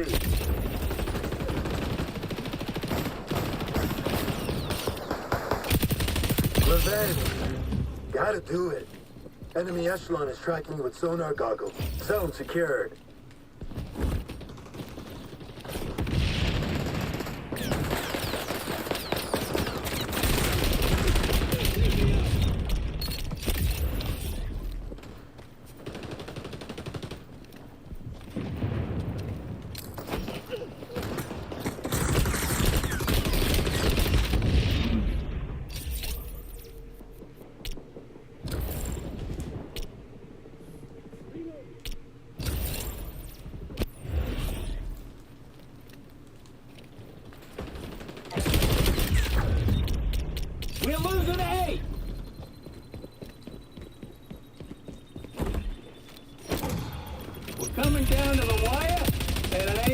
so good. Allies going after C. B's getting that made. Allies taking A.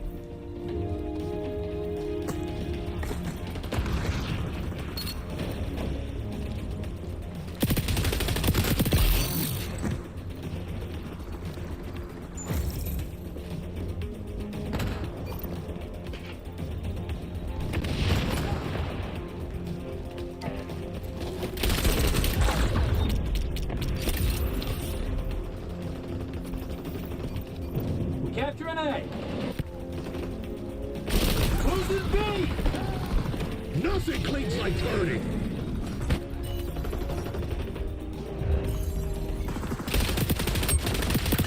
Zone contested.